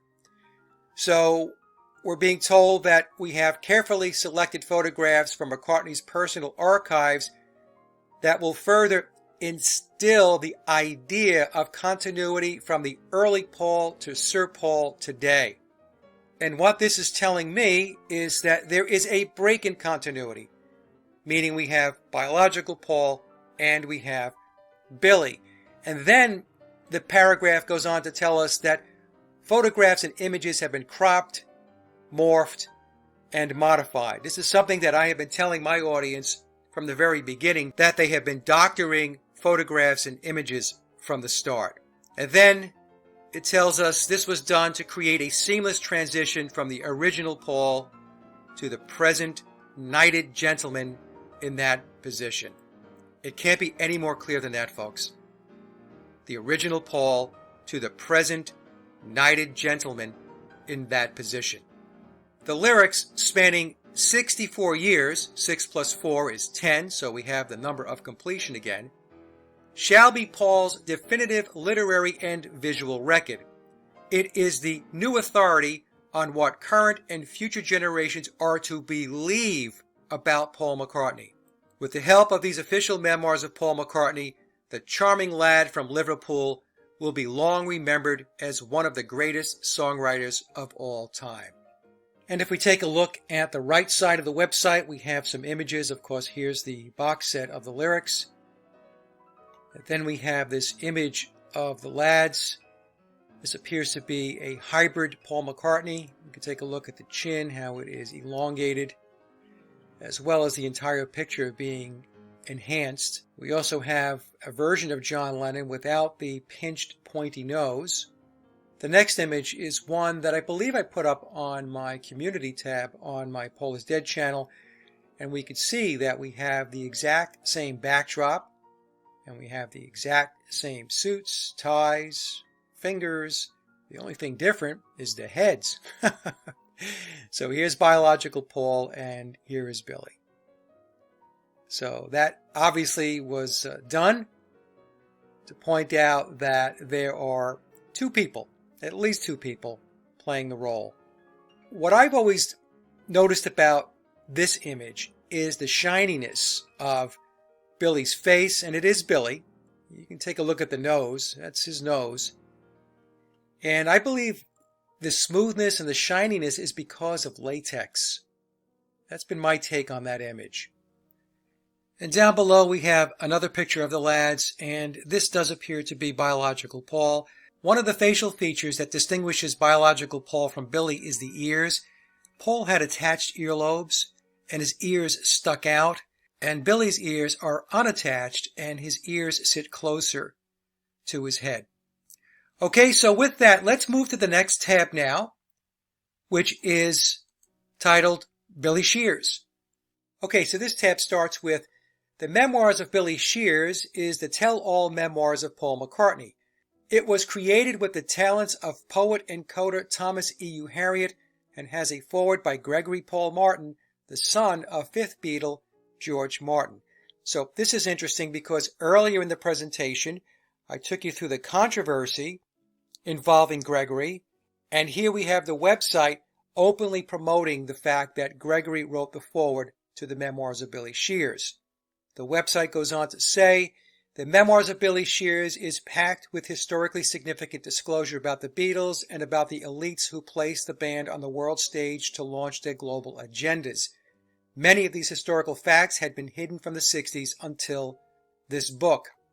Crafted with poetic brilliance, while conveying the historical message from Sir Paul's point of view, the book utilizes multiple methods, all with layered meaning, that pulls you in deeper with each reading. With all that going on, and with the book being the first to have word stacking and acrostical messages on every page of the narrative, it can be overwhelming. These memoirs of Paul McCartney are far less conservative than the traditional story. The Memoirs of Billy Shears is more creative, historically detailed, and shockingly revealing. It is much too much to take in all at once. The Memoirs has a built-in sequel. On your first readings, we highly recommend that you ignore all of the above distractions and just focus on the story and song meanings, especially on the meanings that are not permitted in the official memoirs. That's going back to the lyrics. We especially urge you to ignore the acrostical code, word stacking, and footnotes on your first time through.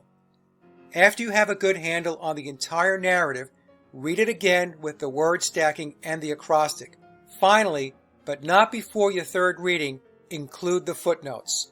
That intended reading method changes the book so dramatically, taking you down many rabbit holes that eventually all connect. You really will feel as if you are reading a sequel.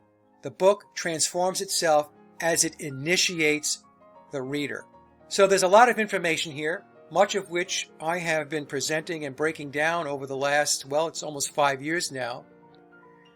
But we do get a very interesting phrase here. On your first readings, we highly recommend that you ignore all of the above distractions. We. Who's we? If it were just Tom, he would say, on your first readings, I highly recommend that you ignore all of the above distractions. Okay, and again we have some images on the right-hand side, making some comparisons. And these are very, very obvious. And here Tom is showing some of the encoding. So here's the word stacking. I want you to know me.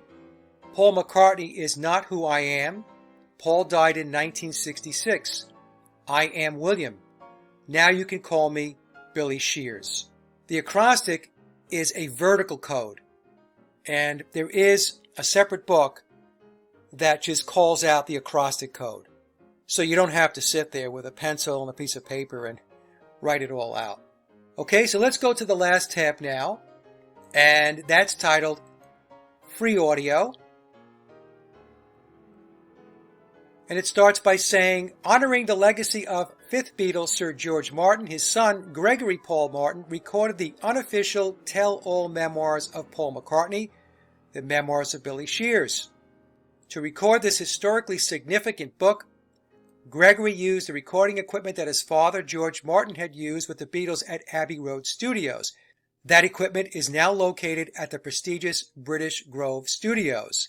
While recording the memoirs, sitting at that original equipment that the Beatles had used to record their vast catalog of songs, Gregory felt on several occasions that he himself had actually become Paul. It felt as though Paul were telling the whole story through him. Considering the subject matter, Gregory said that it felt uncanny.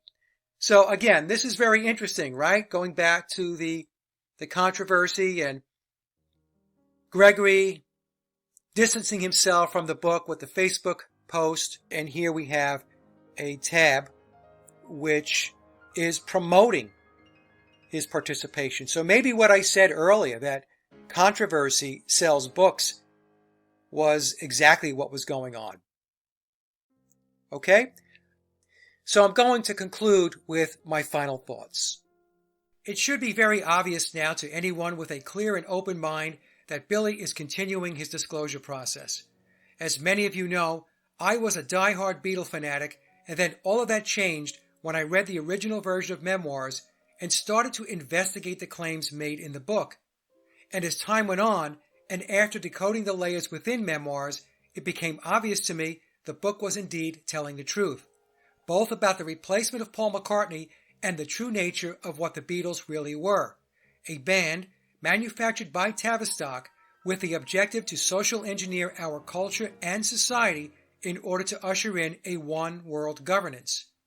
More and more people are waking up to the realization that the Beatles, like the rest of reality, were and are a massive deception. The truth is, the lads were never organic and they were controlled from the very beginning. The notion of 4 working-class scousers from Liverpool who were a bar and club band and then discovered by a small record store owner who got them signed to a major recording contract with EMI under the tutelage of George Martin which then led to unprecedented fame and fortune, is fiction. It's a Cinderella story that people love to believe in, but it's simply not true. There was no organic, and they did not write all their own music. As I undertook this journey, I was fascinated by the lines drawn within the Paul is Dead circles, where it's encouraged to examine and discuss the replacement of biological Paul while trashing Billy, but questioning the Beatle narrative prior to Billy's arrival is off limits. That piece of the story must stay together. I always found this odd, and it actually begs you to look deeper into this part of Beatle history. Several months back, I was sent an email with a post from a Paul is Dead Facebook group accusing me of inflicting unimaginable damage to Bio Paul's legacy. I had to chuckle. Another person trapped in the illusion and an unknowing adherent to the cult of Paulism. My take is, the truth is the truth, and an honest researcher follows the clues. Otherwise, one becomes a partisan ideologue with dogmatic beliefs, or worse, an agenda. The Beatles' psychological operation is far more than the replacement of biological Paul. It is a tale of how the pyramid of power operates, and Memoirs, if nothing else, pulls the curtain back, allowing us to get a glimpse of the great Oz. As I look back over the past 5 years, I feel very good about what I have presented to my audience, and I do believe, in the end, when the smoke settles, history will prove me far more right than wrong when full disclosure finally emerges. And last but not least, I want to reiterate that I have no affinity to either Bio Paul or Billy. In fact, all of the luster that I used to see around the Beatles is gone. Yes, I can still appreciate the talents of the songwriting regardless of who actually composed the songs, but the idolizing and worship is no longer a part of my life. And I have to say, it's very liberating. Knowing the truth is far better than living the lie. Thanks for listening.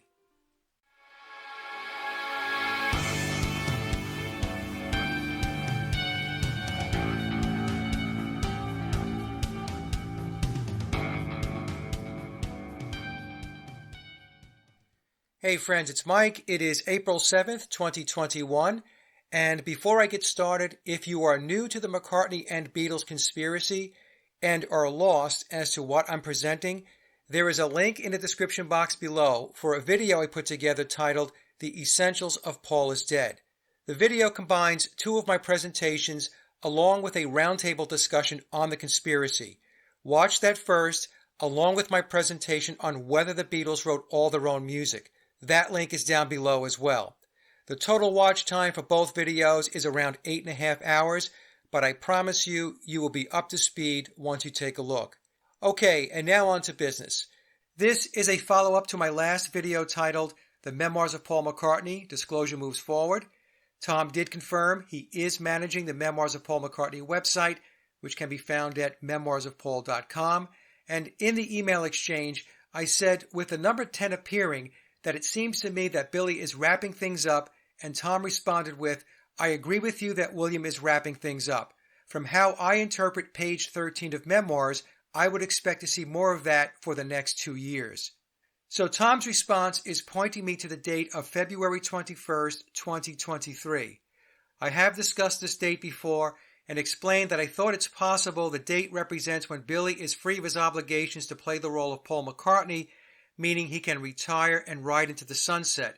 But now, maybe it means more than that, and it is actually signaling the day he departs this world.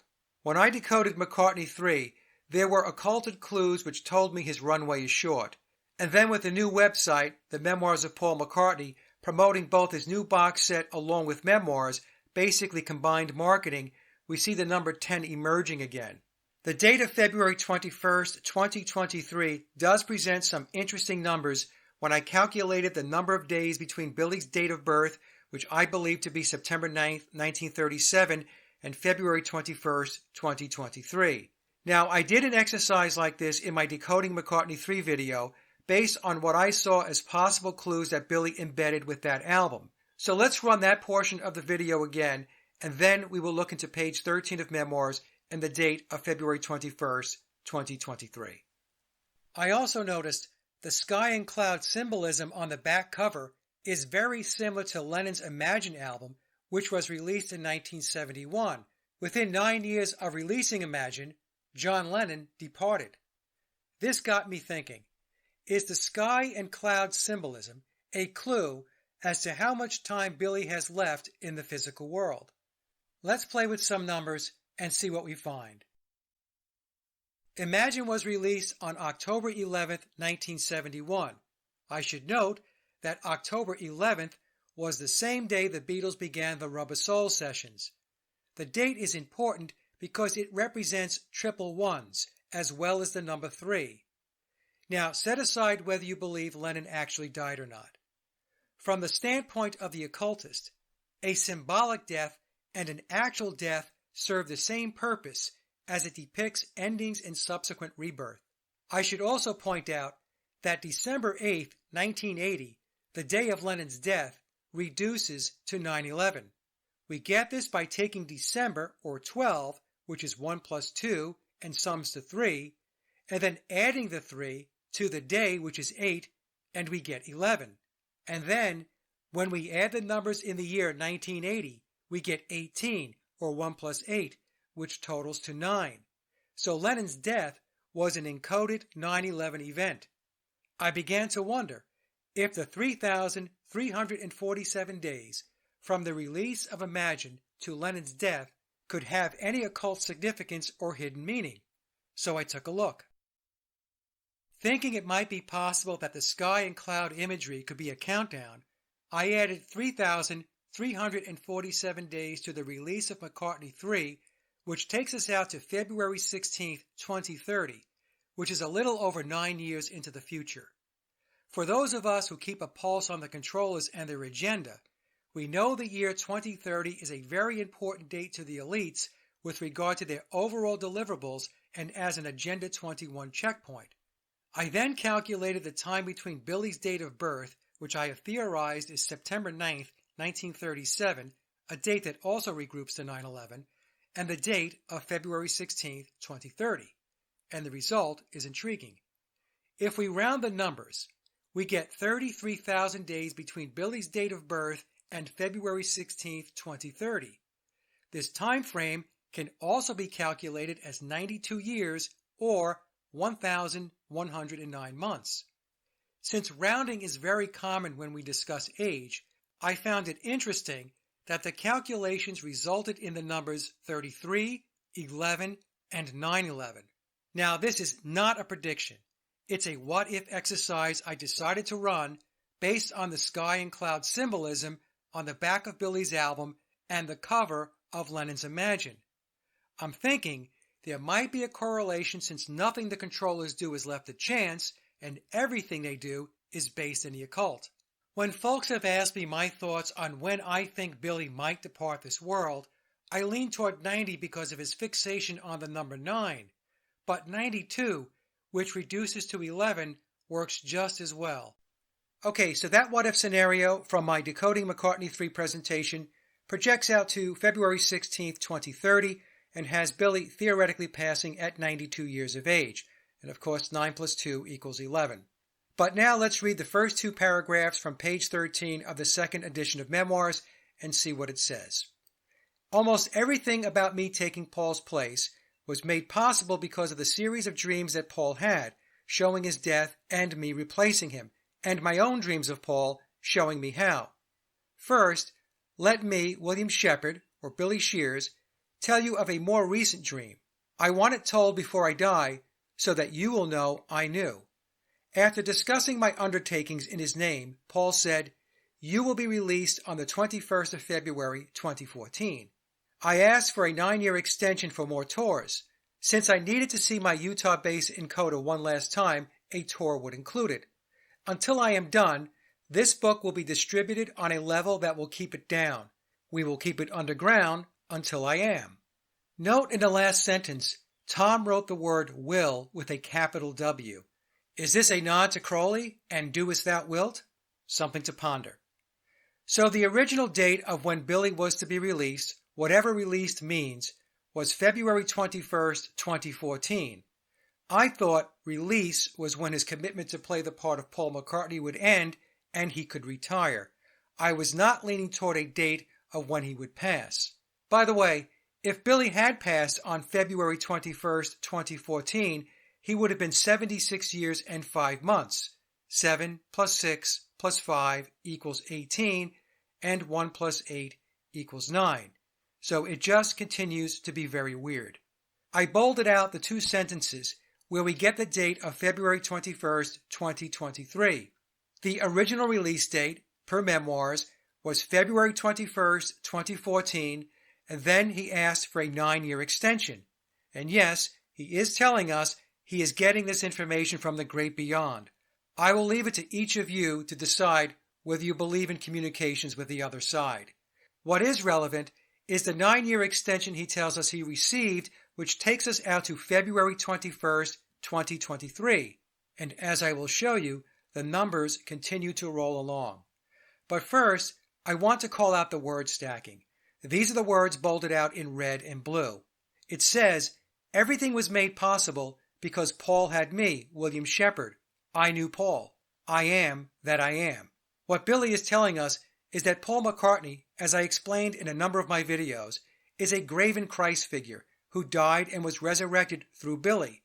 This is the basis of the Luciferian cult of Paulism that is presented in Memoirs. This is why Lennon said in an interview that by 2012, Paul will be Jesus.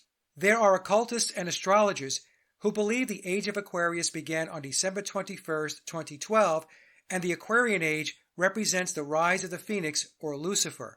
Billy is also telling us that he knew Paul, and in fact, in Memoirs, Billy tells us he was introduced to Paul via Denny Lane in 1962. The phrase, I am that I am, is also interesting, because it is a reference back to the Bible and Moses and the story of the burning bush. When Moses asks Yahweh what he is to say to the Israelites when they ask why God sent him to them, Yahweh replies, I am who I am, adding, say this to the people of Israel, I am has sent me to you. So is Billy telling us he's a god? It sounds a bit Crowley-esque if you ask me. Okay, so let's look at the numbers now having to do with the date of February 21st, 2023. When I calculate the number of days from Billy's date of birth, again, which I believe is September 9th, 1937, to February 21st, 2023, or the date with the extension, we get 31,212 days, which sums to 9. On February 21st, 2023, Billy will be 85 years and 5 months. 8 plus 5 plus 5 equals 18, and 1 plus 8 equals 9. When we add the numbers for the total seconds, minutes, hours, and weeks for this time period, we also get 9. How weird is that? I have often said that I was sure Billy's death would encapsulate the number 9. This is why when I was asked my thoughts on a possible age of death, I responded with 90 years old, which would take him out to 2027. But as we can see, February 21st, 2023 is chock full of 9s. Now let me show you the numerology around the key players associated with the Beatles. This was also very interesting. I decided to play around and calculate the Pythagorean numerology for some of the key players around the Beatles, and lo and behold, we are again presented with 3, 6, and 9, just like Billy's McCartney III album, Memoirs, and so many other clues Billy and the Beatles have dropped. Remember, 3, 6, and 9 are considered higher dimensional energy, influencing other numbers, and powerful numbers in the creation and existence of the universe. So starting at the top left-hand side of the slide and then moving across, EMI reduces to 9, Abbey Road Studios to 9, George Martin to 6, Brian Epstein to 6, Neil Aspinall to 6, Norman Smith to 6, Alan Williams, their first manager, 6, and Jeff Emmerich reduces to 3. I also want to show you something I noticed after I uploaded my last video pertaining to the Gregory Paul Martin controversy with Memoirs. An astute subscriber also left a comment calling this out. Let's take a look. In the Facebook post where Gregory is distancing himself from Memoirs, we have the sentence from his post that says, I had no clue until I was half into the 18 hours of recording how loony the book was. Well, 18 hours is 1 plus 8, which equals 9, and halfway through 18 is also 9. So Gregory dropped 2 9s in the post. When we invert the 9s, we get 66, or the number of chapters in the Memoirs of Billy Shears. Intentional? I'll let you decide. Okay friends, that's it for this video presentation. Even though I'm not focused on Billy and the conspiracy as much as I used to, I have said I will jump back in when significant and interesting news comes forth. And with the linking of the lyrics with memoirs, that to me qualifies as interesting and significant. And let's face it, sometimes it's just fun to try and solve the puzzle. The comment section is open. Thanks for watching and have a great day.